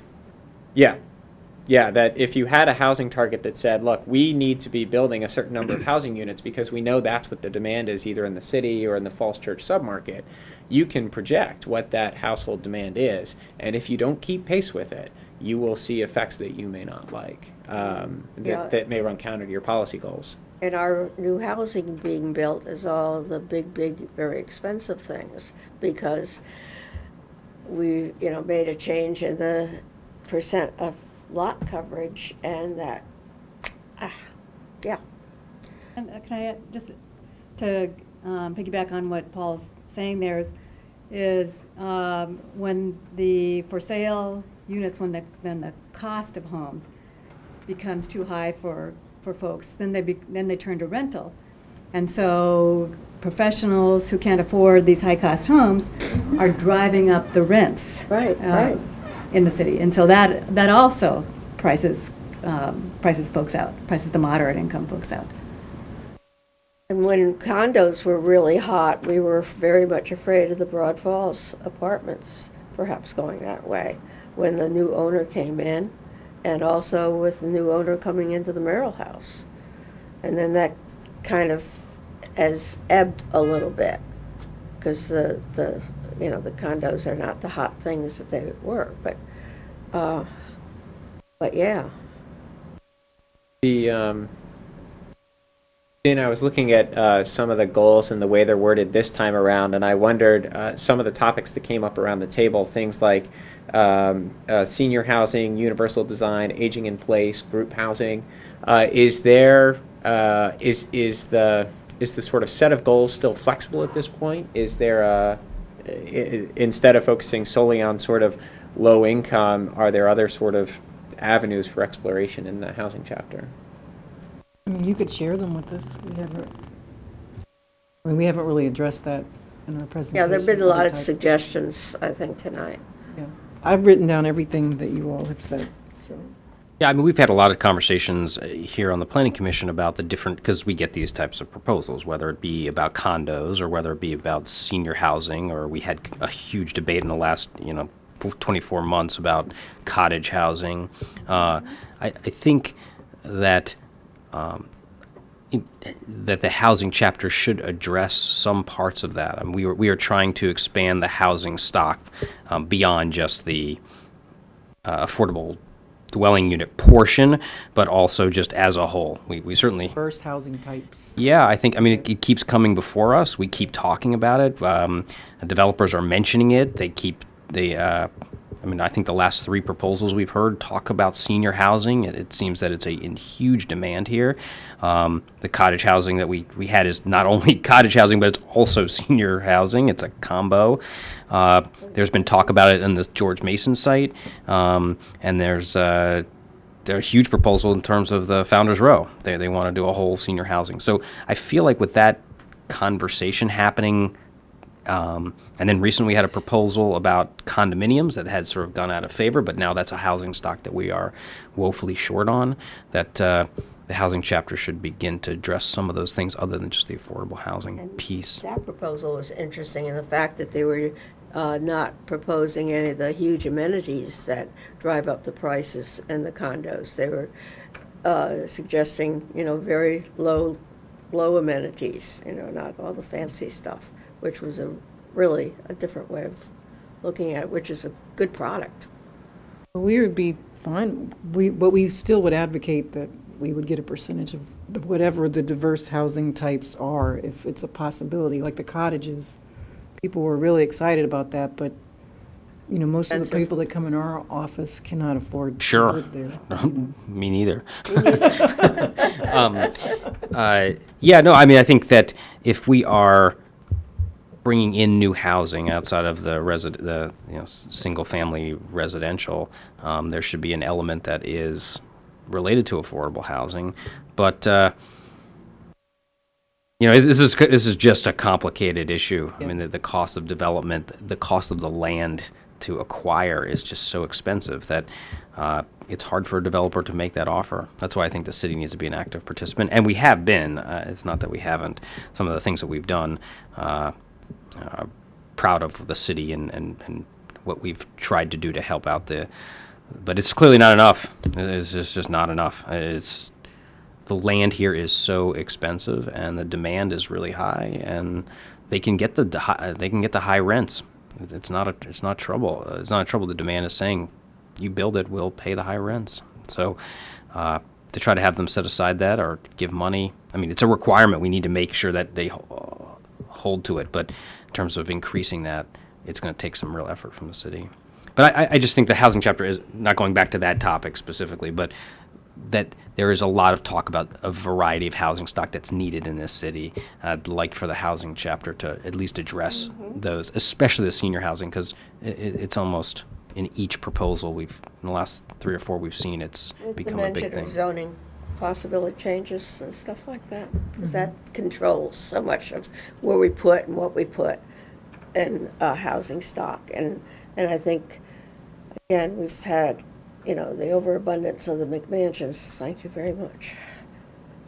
There was at least it was a compelling graphic. It was compelling to me anyway. In the American Planning Association's magazine a couple months ago, it was on housing diversity and the continuing problems with segregated housing in the U.S. Yeah.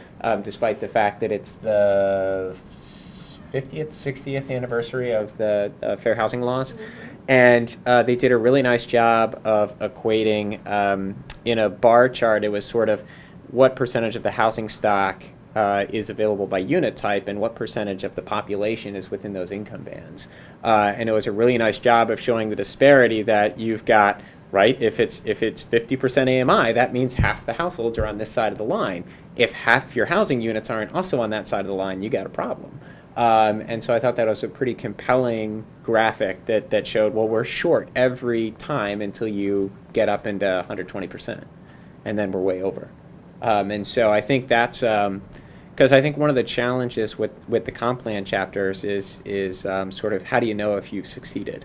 And some of this gets back to the question of metrics that came up earlier. If you could show where you are today and where you want to be in 5 years, 10 years, 15 years, you would understand what the increment is that we're trying to overcome.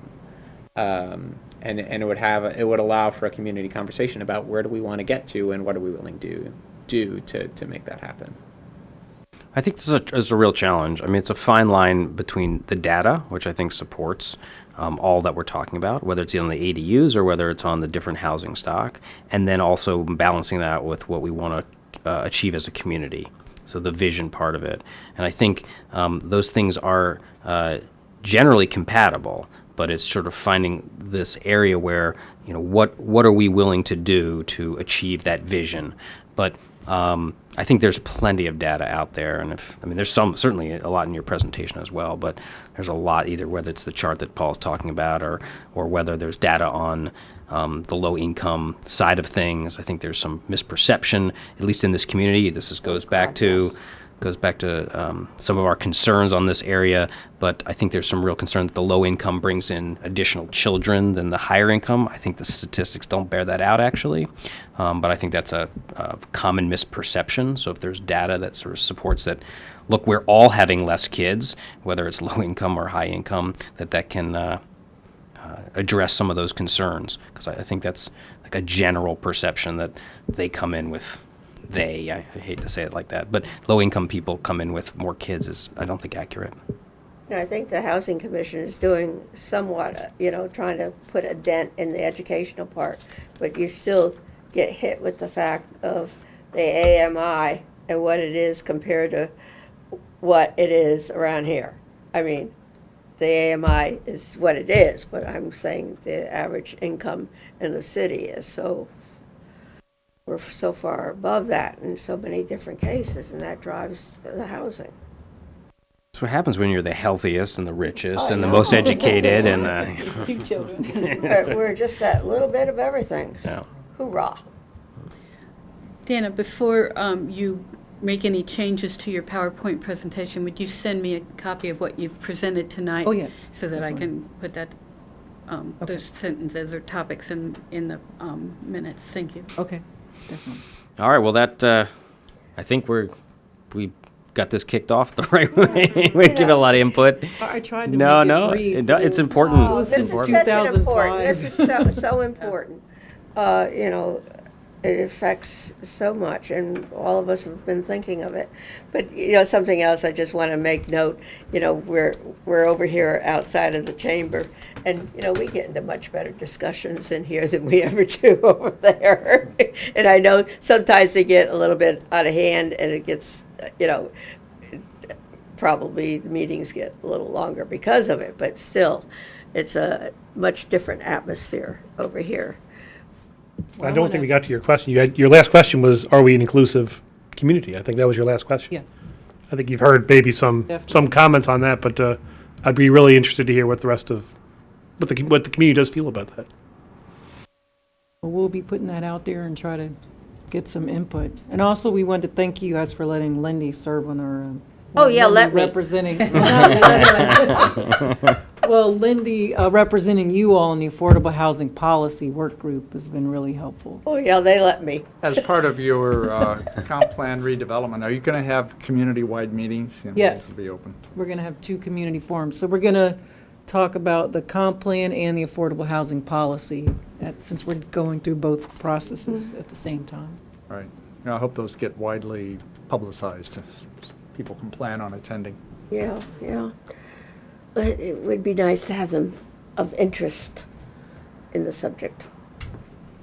So is there a timeline for when we're trying to get this chapter finished? I mean, I assume we're measuring this in like a year or so. I just generally, or longer, I don't even know what the time frame is. I was just trying to get a sense of what we're. I actually have a schedule, so Okay. if everything goes according to plan, we'll have a resolution to City Council for adoption in January 2019. Okay. But our affordable housing policy, we're hoping to have that one, I think we said by September 2018. So that's our goal. Do you come back to us at some point, or this was the kickoff? And This is the kickoff, and I'm not sure, Paul. Should we we usually review drafts as they come. I don't know about presentations. definitely But send the draft out to all boards and commissions? Yeah, the staff report has a timing section on the back starting at line 242, and it talks about, community meetings in July and September, a survey in September, draft chapter in November, planning commission action in February. You are correct, Mr. Chairman, that usually comp plan chapters come back to the planning commission before they go out to the public. That state code and city charter give you guys the authorship responsibilities for the comp plan. Right. So it's been past practice to bring the drafts to you. We will definitely come back. And I'm going to take personal privilege in saying that Alex is one of our local graduates from George Mason High School and recent graduate of James Madison. And so he knows, Degree. huh? He got his graduate degree. Yeah. So here he is in this community, and he's pretty knowledgeable about the community too. But I think that's pretty darn awesome. Can you afford to live here? No, practically none of our graduates can afford to live here, which, first of all, they want to get out of here. And then somewhere down the pike, they say, gee, I kind of like that place a little bit better than I did when I lived here. And, but there isn't any place for them to go. True. But Parents' anyway, house. Other than that. Oakwood, all right. Well, thank you very much. Thank you. Yep. Thank you for all the good feedback. Absolutely. All right. Move to the next item, which looks to be, I think it's the minutes, but hold on a second. Yeah, we have no other business. there sits way back there. So let's, the June 4th meeting minutes.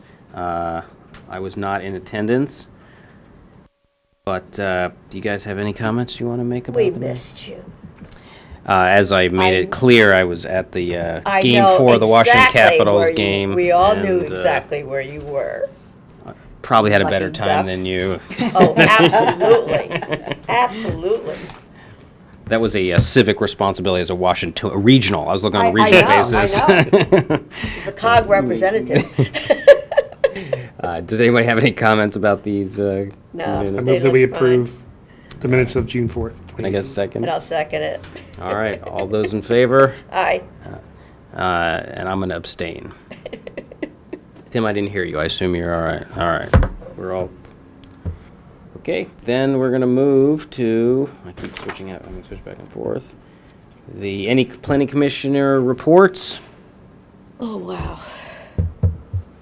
Tim, I attended the Architectural Review Board Committee, and they reviewed the Founders Row development, and it was overall very positive. They made a few suggestions for changes, but on the whole, they didn't have any problems with the proposal.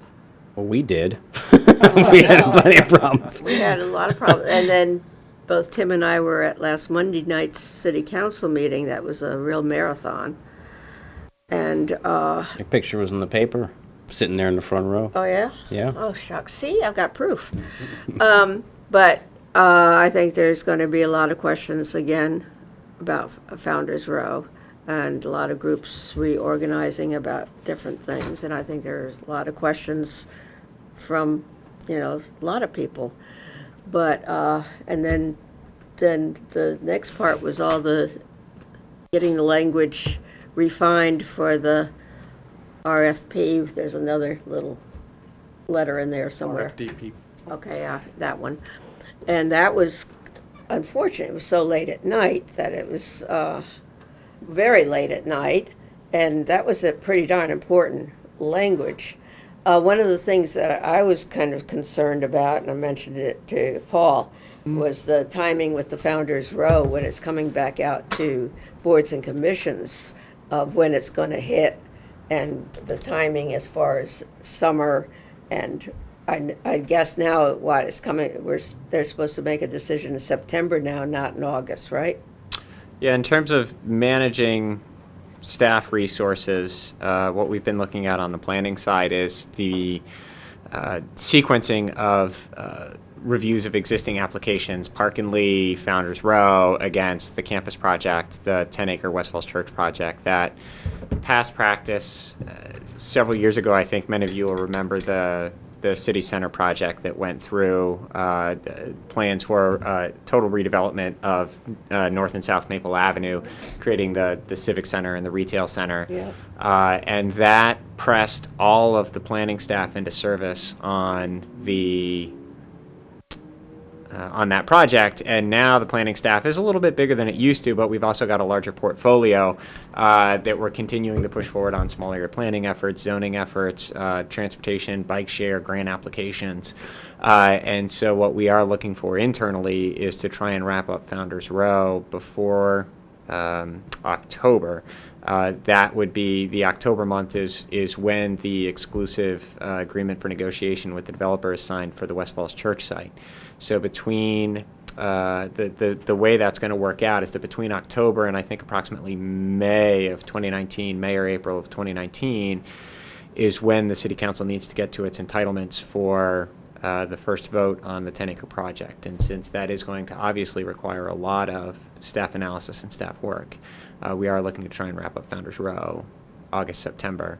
I think Right. September's more likely, given what's going to happen in July and August. But I think an August date was set by council, and that was on the advice of staff, because if you schedule it for August and don't make it, you can go to September. But if you schedule it for September and you're ready, you can't do anything about it. And so that was a way of keeping options open. But it cuts back time that when it goes out to other boards and commissions, the meetings are so slim and far between over the summer. And it's not a good opportune time for a lot of that feedback that they might need. So it was, I think a big concern along that line. But The timing for review.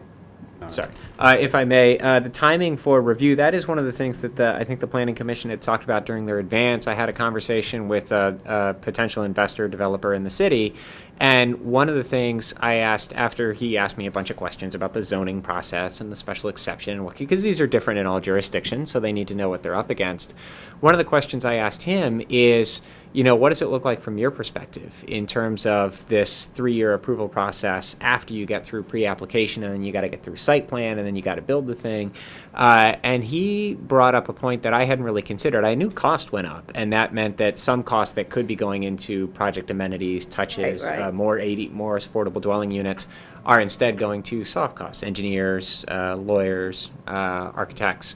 But the other thing he raised that I had not considered is that the further out you're projecting your opening date, that means you have to have a wider margin for error. And if you have to have a wider margin for error, that means that some projects that may be viable don't get financing. And that could be especially commercial projects for the city.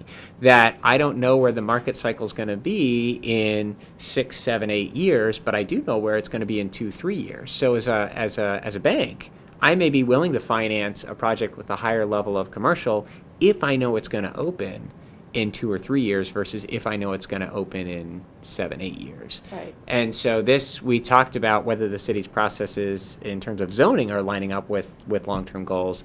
This could be another one in terms of just the process of getting approvals and the expectation that everything goes to every board and commission on every change. Is that going to work for the city long-term? Is the city going to get what it wants, or is the city processing itself out of what it actually wants? And then you've got things like '08 that shut down everything. Right. Well, that's the question. Are you moving fast enough? If the market's going to cycle every 10 years, are you moving fast enough within those cycles that when things start to heat up, can you take advantage? Because right now things are heating, but there's so much approved back then, and it just fell out, all that work. I think it's always good to do an assessment about, our process and are we doing what we can. But I would hasten to add that the Founders Row project is not the one to make that assessment on. No, absolutely not. They are responsible for much of that delay, not the city staff. We certainly have had lots of requests and requirements, but I'm not willing for the city to take the rap on that one. That's been an application that's been in flux. And no, I don't mean by any stretch to say that the city has been dragging its feet on Founders Row. Yeah, And the city quite the council made it contrary. very clear that they will not accept any last-minute loads of information. Mhm. And, they just won't even go there. I think people have gotten so frustrated with this midnight hour stuff. Is something being done to expedite project review? Is it recognition of the problem, but is there anything happening? Is there Do you mean Project. specific to Founders Row or just projects in general? across the board? So one of the things we looked at I think it was the Planning Commission's advance, was one of the work plan items was to do a survey of other jurisdictions and what is their review and entitlement process and how does the city stack up against that. Right. I think when I was talking to this developer, he said, getting to even may not be enough, that if you really want to land some of those choicier projects, that you may need to promise that you can get out in front. And it doesn't necessarily mean that the answer is yes. It just means that there's an answer. To hold someone in limbo means they're always wondering, should I go forward or not? Because I don't know how many more reviews I'm going to have to do. We've also seen that, I think on the Insight project, when the loggerheads were really broken open is when it was clear that it was going for second reading to council, and suddenly they were in a position to go ahead and play their cards. That there is an issue with the development review process. You tend to not get credit for concessions you make early. So if I make concessions to get through first reading or to get to a work session, is anyone going to remember that when it comes up for second reading? I'll just wait for second reading and play all my cards then. Interesting. So you have Live and learn. We're still in that process. Well, I think we've made a lot of improvements over the 10 years I've been involved. So And a lot of there's no reason to not improvements in my 18 continue to improve. But Well, certainly there have been lessons learned. The negotiation process has gotten more sophisticated. Right, we know not to build retail that's sheltered under multiple levels of shade and stairs and plantings. So just in terms of urban design, voluntary concessions, timing first commitments, development, yep. it's So all I, moving. so I in the think right that's the message, is that the development community should give us what we want right up front, and this will go really quick. Yeah. No, I'm kidding. Well, things are going to get more complex. Yeah. So the process isn't going to get easier by itself, so. Any other reports?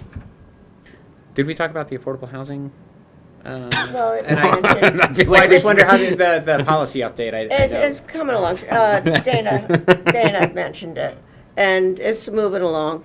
I missed 2 hours of discussion.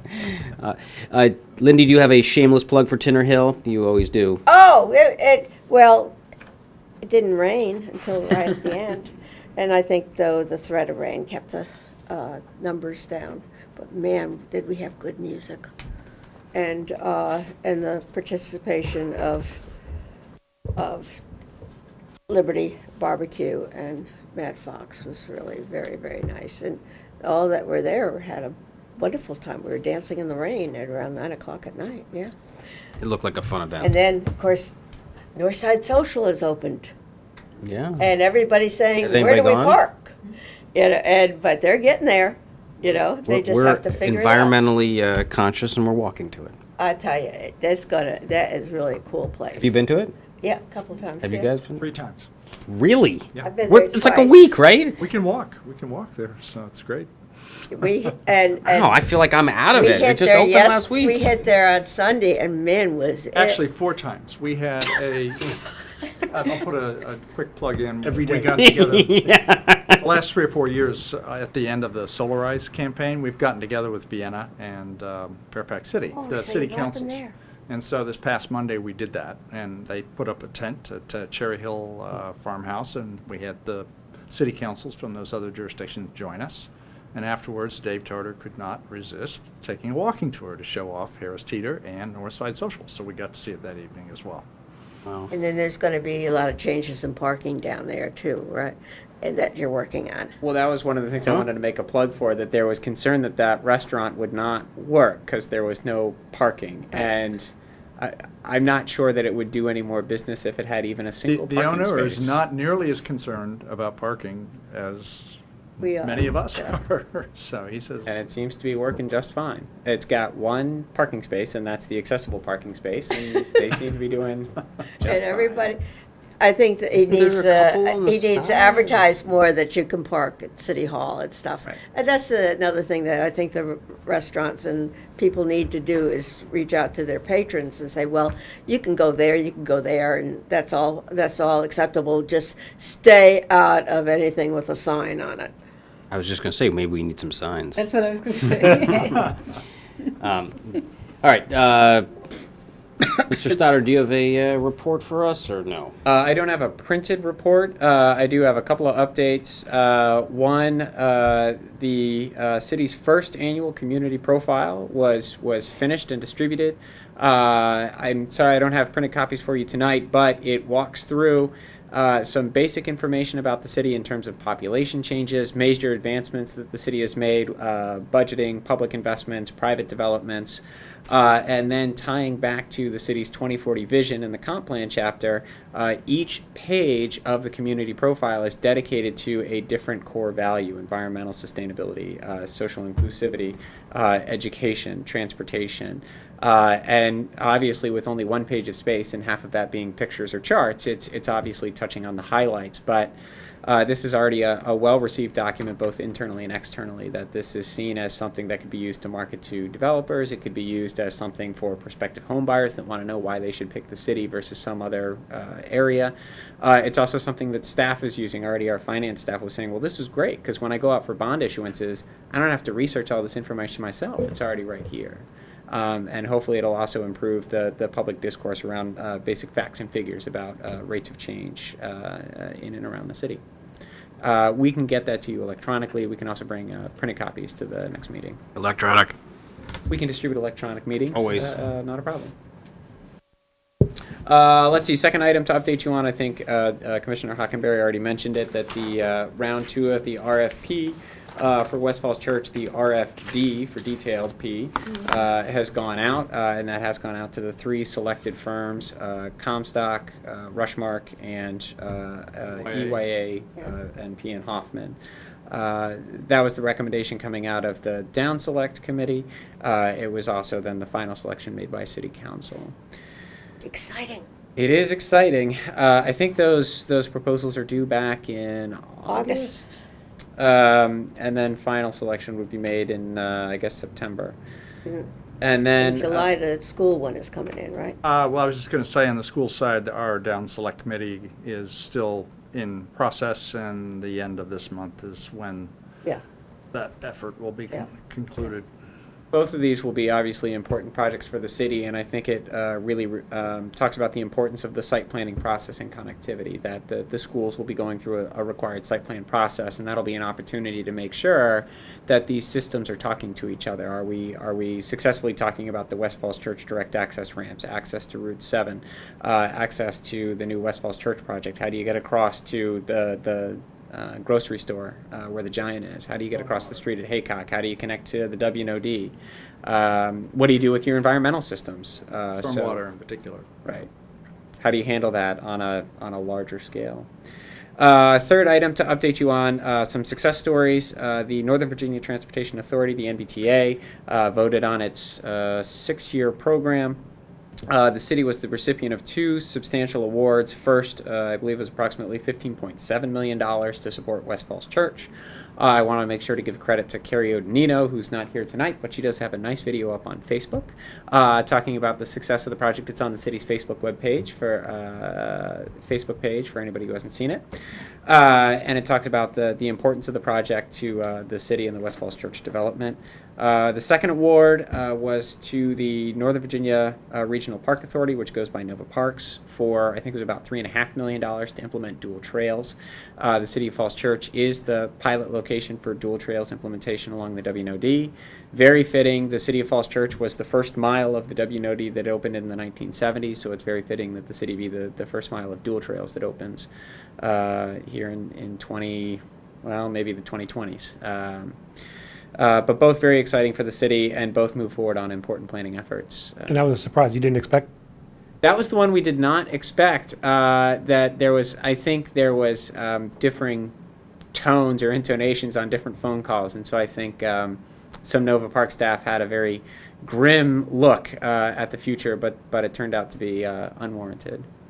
What's something kind of interesting on the 15.7 million is that a lot of people are having a lot of ownership feelings about it within the city, because they got involved with speaking and writing letters, and that really is very positive for any future type of thing, that they saw that by getting involved with the whole community, that it brought out very positive results.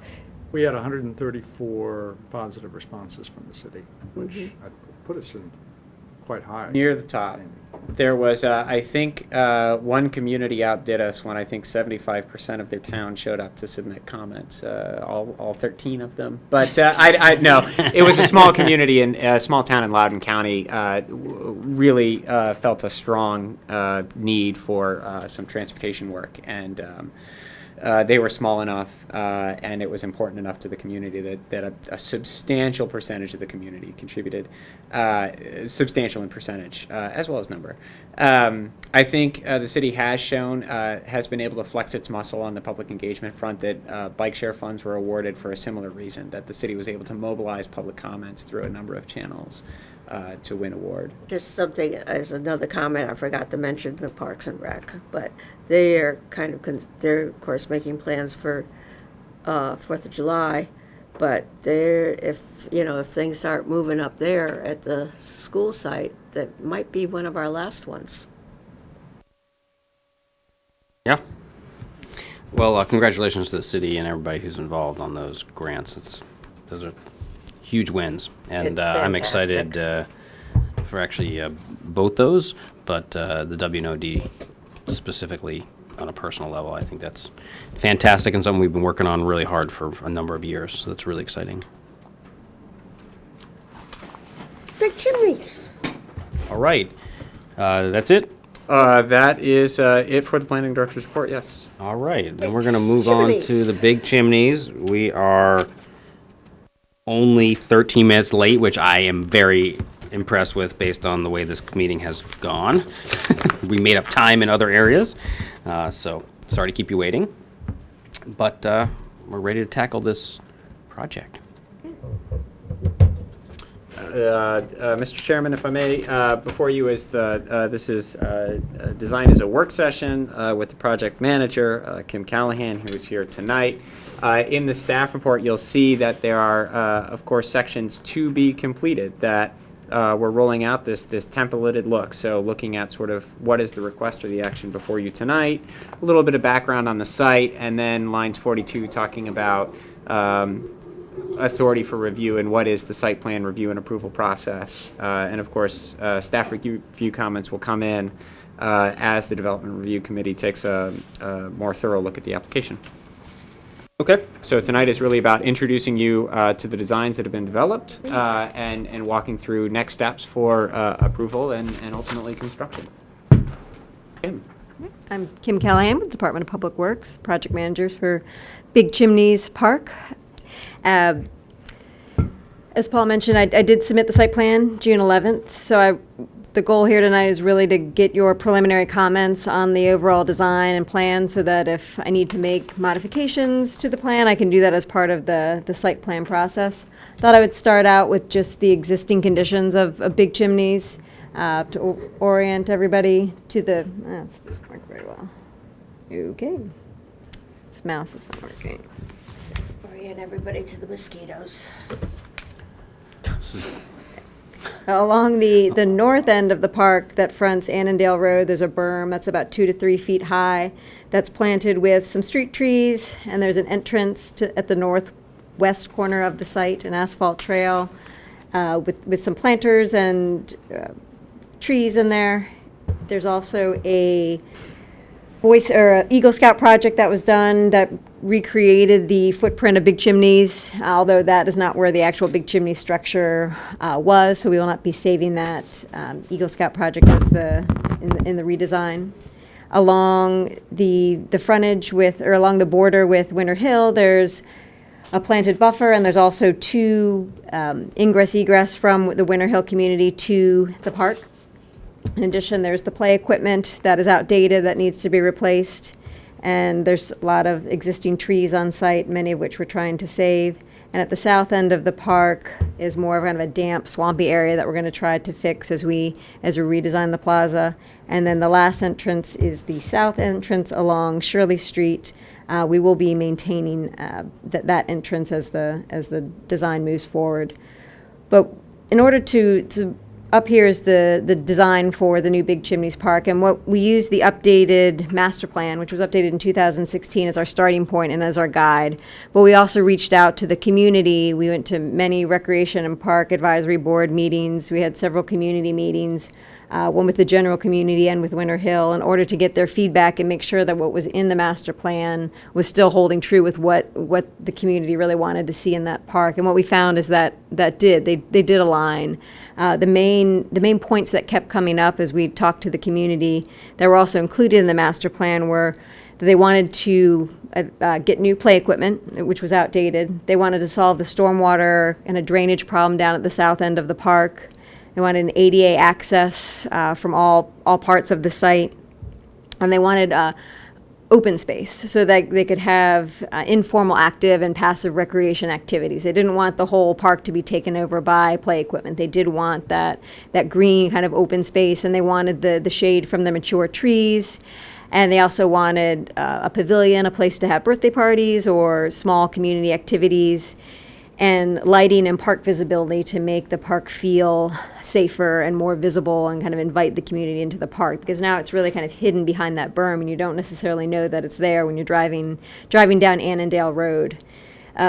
One thing they did mention as far as safety is they wanted to keep the play equipment back towards the south end of the park where it currently is, so that it's not right off the main road. It's not right off of Annandale Road. So you have a chance to catch your kid as they run down the field towards Annandale Road. So I'll try to walk through it. It might be easier to look at at the actual printout, you can see the numbers a little bit better. There's a keyed plan that shows the different features.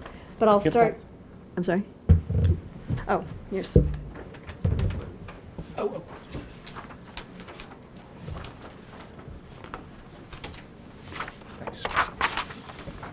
I'll start at Annandale Road. What we're doing is we're cutting about 1 foot to 2.5 feet off of that berm, and we're actually getting rid of those existing street trees there to kind of open up the park and allow visibility from Annandale Road. And we've created a sort of an entrance plaza, that's number 6 on your key, that lines up with the existing crosswalk to Harris Teeter, so that the crosswalk lines up with the main entrance to the park. And we've created a little plaza there that that also will have a few benches. And this is if you look at the screen, there's a rendering of what that entrance plaza will look like.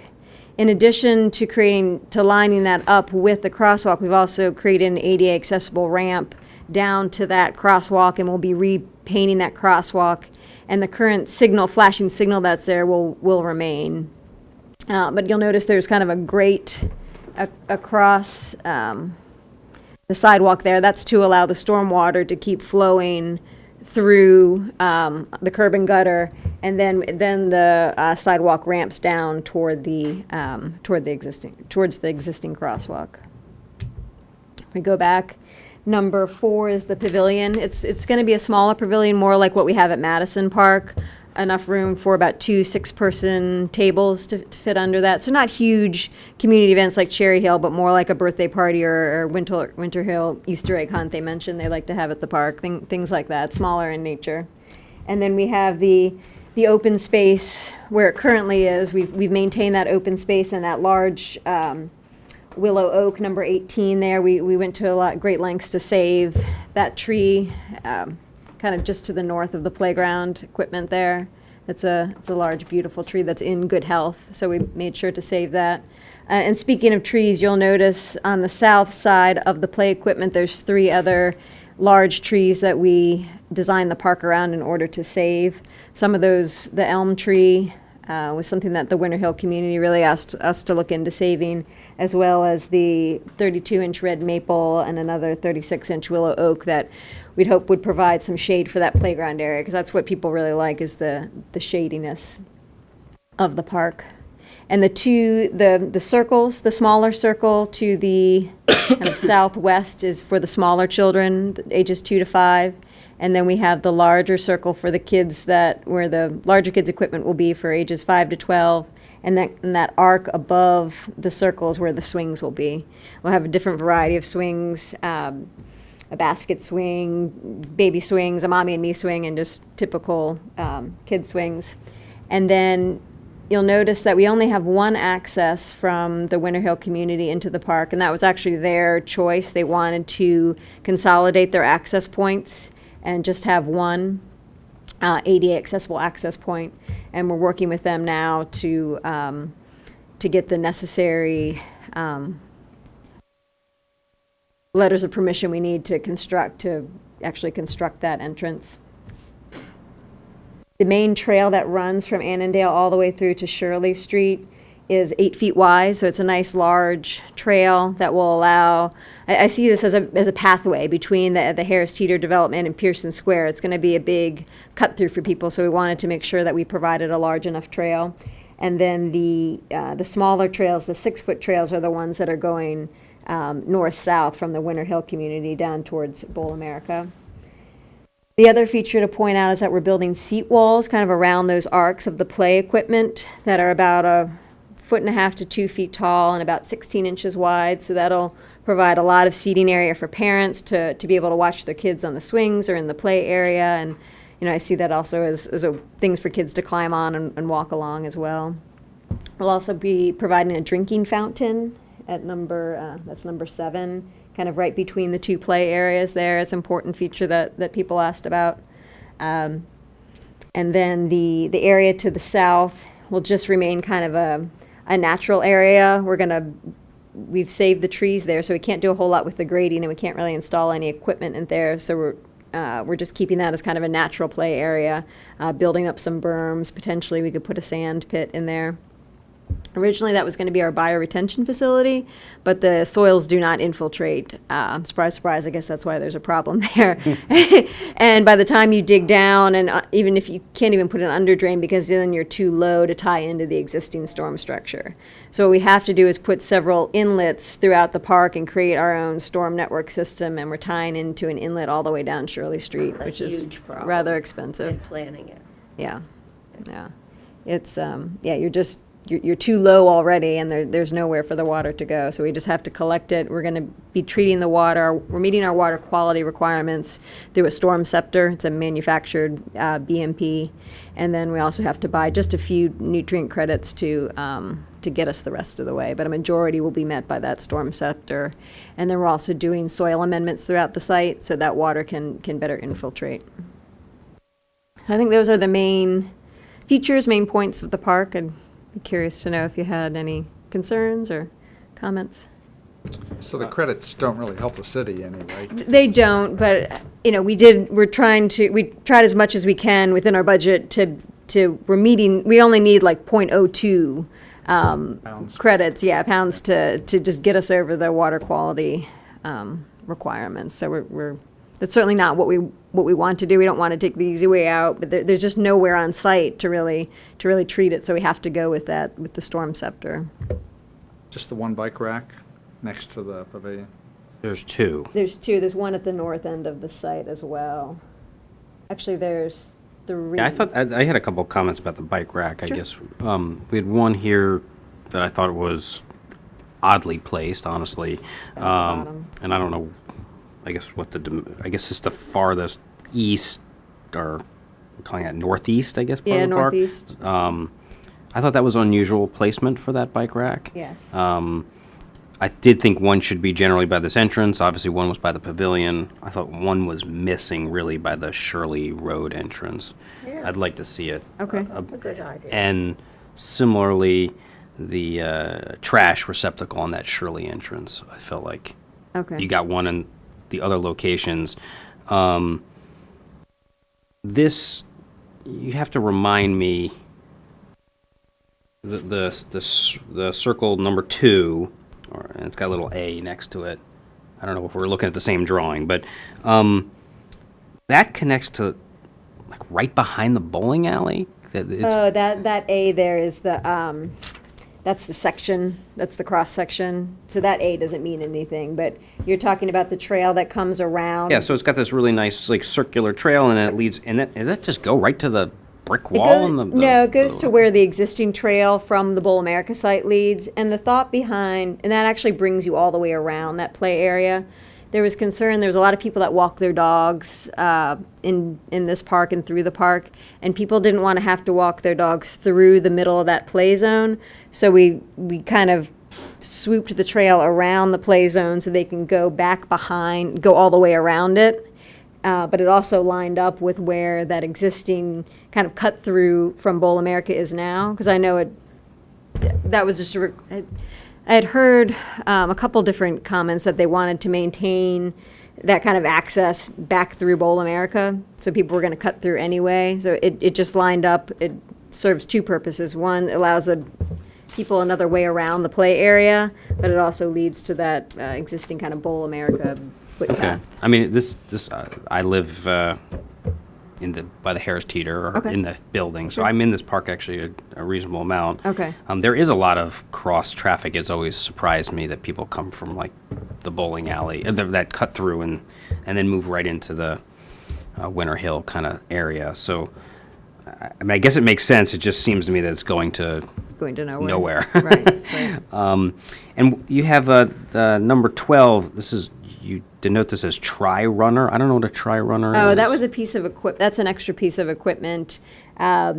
That it's like a swing spinny thing. It's just another piece of equipment that when we originally spoke to folks back almost a year ago and we're talking about equipment, this was a piece of equipment that they were excited about, but it needs its own fall zone. So it's too big to kind of incorporate it into the other two play areas, so it needs its own space. Originally, we were going to put it kind of right in this spot to keep it with all the other. location seems fine. I just don't know what it is. I don't know. I wish I had a picture of it. It's like, those little round discs that kids sit on. Yeah, sure. Almost like for a tree swing. Well, there's 3 of those, and somebody grabs onto one of the ropes and spins them around, and it's kind of like a swing for 3 people. There you go. Oh, Oh, yeah, there you go. Thank you. all right. That's cool. It's just something different. We were trying to, bring something different to the park. And you've been really working with the neighborhood about what kind of equipment they want. And Yeah, we're everything. having a final meeting on Thursday to confirm this is the direction we're heading. You have any suggestions or changes? Speak up now. I'll tell you, if you ever haven't done so, go over and see the new Cherry Hill play equipment. Oh, my gosh. Yeah. No, It's just fantastic. And at the Blues Festival, all the kids were over there, the parents were over there, everybody was happy campers. And it's packed all the time. One suggestion I kind of thought of, that this whole thing with drinking fountains nowadays, make sure you get one of the ones you can refill water bottles with. Oh, okay. And I would actually say the ones that work in the winter as well. Yes. And I don't think you were here earlier, but we had a great deal of discussion about signage. You have 2 signs here. Is there an idea about what this sign looks like and how this is? Right, so there will be a sign at the Shirley Street entrance and a sign at the Annandale entrance, and we're also going to redo the historical signage. We'll put that up at the front at Annandale as well. Because right now it's kind of tucked back in the weeds where the footprint is, and nobody really goes to see it, and you can't really read it. So we're going to redo that sign and give it a prominent location at the front. We're working with the Historical Commission to get the wording for that sign and see how they want it, but no, we do not have a specific design for the entryway sign yet. We're working on that.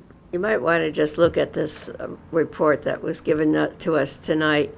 It had some really good ideas, and of course, the fact that a lot of our signs are all, hodgepodge, which we've talked about at Parks and Rec a whole lot also. But and just also the fact of the historical sign, that they say most of the ones that are around the city, you can't hardly read them. Right. But take a look at that. It was really it was a good foundational study that could give us a whole lot of ideas, and I know we're going to have to be talking about that more in Parks and Rec with with making that decision on the Howard Herman, but I think we've already made that.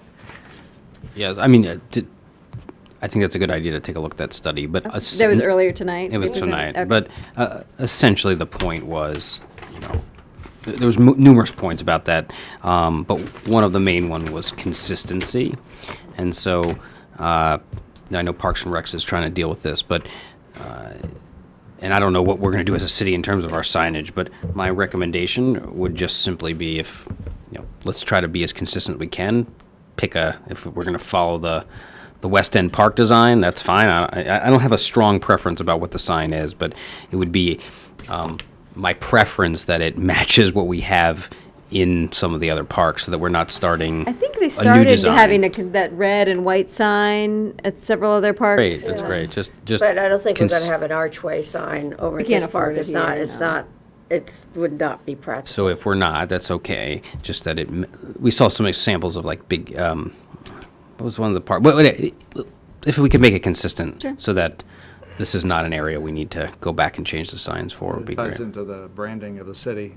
Yeah, I think when I originally met with Rec and Parks about this, they talked about wanting each park to have its own personality and its own sign for that park. So I think that's why they started going down that path of deviating Explain from the that, red and yeah. white sign. But it's something I can certainly talk to them about and see if they want to develop a standard for signs going forward. Maybe we could use this as a way to. If they have their own theory about it, fine. My preference would be the opposite, which is that it's more standard. Not just because of today's report, but just my own feeling about consistency and easy identification.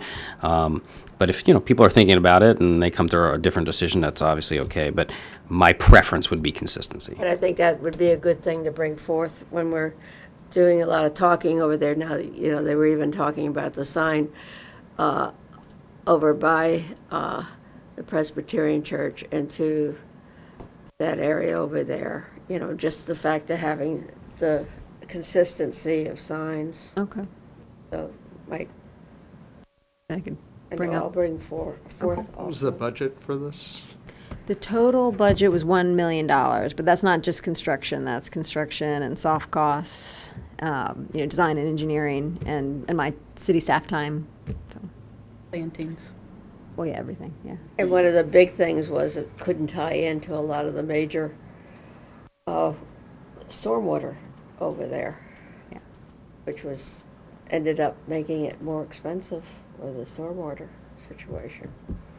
That's a big cost of the project. And Mr. Stoddard? Thinking about sort of the city's park system, it looks like there's sort of a designated activity area for, kids 2 to 5, kids 5 to 12, and I wonder where kids like me, where do I go if I'm in that sort of Right. 25 to 40 year range? And I wonder, if the city does want to attract. If the city's short on certain demographic groups like young professionals, what would attract them to the park? And just thinking about, I actually like the evolution of this design. I think the new entryway actually looks pretty nice in terms of scaling it back and taking the pavilion off the main line. I think this does a nice job of blending between the open park concept and then the street. I think this does a nice job. I wonder, are there other pockets of space that are now available that might be used either now or in the future for other activities? So there's to the right of the pavilion, in between the pavilion and Annandale Road, is that a little pocket where, even above that, is that a spot where some bocce ball courts could go? That it's already an open space. It's near the street where people might see it and be attracted to use it. They might be able to find it. That might be something that might be attractive. South of that area, where that number 5 is, well, I guess south on the photo, but I guess the north. Right there's here, Paul? Right Yeah. there? Common green. I wonder if I wonder if that's an area where maybe a smallish dog run might be able to go. Thinking about, where do people want their dogs recreating? Do they want them in the open space off leash, or do they want to have a small fenced-in area? Got lots I of know dogs that's something in they that West they Broad. talked a lot about during the master plan process, and I think at that time the decision they came to is the park is just too small to make it a dog park and a park for kids. But I think to your point about meeting needs of different ages, we do have pockets of open space Frisbee right now areas. that could be added onto at a later date. Well, and the other one that might be along that same line is benches along the path. That people might want a space where they can be in the park and enjoy the activity without having to sit on one of those seating walls. Grab a sandwich at Harris Teeter and walk over and Right. sit down and have it. Yeah. Yeah. And Yes. some of it might be strategically placing it near the trees, because on a day like today, it would have been pretty unbearable to be in the open green picnicking. But if some of these, I think that's the importance of maintaining some of these larger canopy trees, is that they create comfortable spaces on hot days. Yeah, right now, the way we've designed it is at the Annandale Road entrance, that plaza area has room for about 3 benches along there, and then we have the pavilion, and then there's a bench at the Shirley Street entrance. But you're probably right, we could add maybe a couple benches along the trail itself. Or under trees somewhere. Right. And that could come at a later date too, when we find out how this is gelling and where people want to sit, and, because there's things we could always add at a later date. The bike racks, I think the North Side Social shows that if you provide bike racks, people will use them. So getting them closer to the entrances and the places people want to be, because I think they'll find a way to lock up their bikes Right. to whatever's available. So I think if you can put the bike racks there. Yeah, I agree. The one down at the bottom corner is odd. That needs to be moved up. I think that may have been an error. Are they going to be the greenie weenies, or are they going to be different?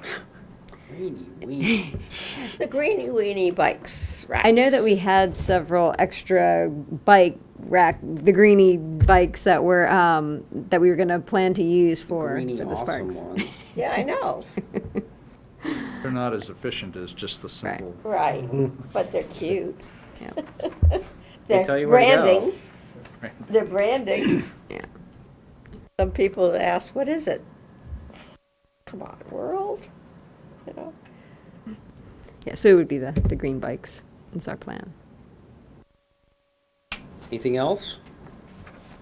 All right, well, this looks great to me. When we start construction? Lots of hard work. So, my plan is to get site plan approval in the fall, and then start construction fourth quarter this year, be done spring of next year.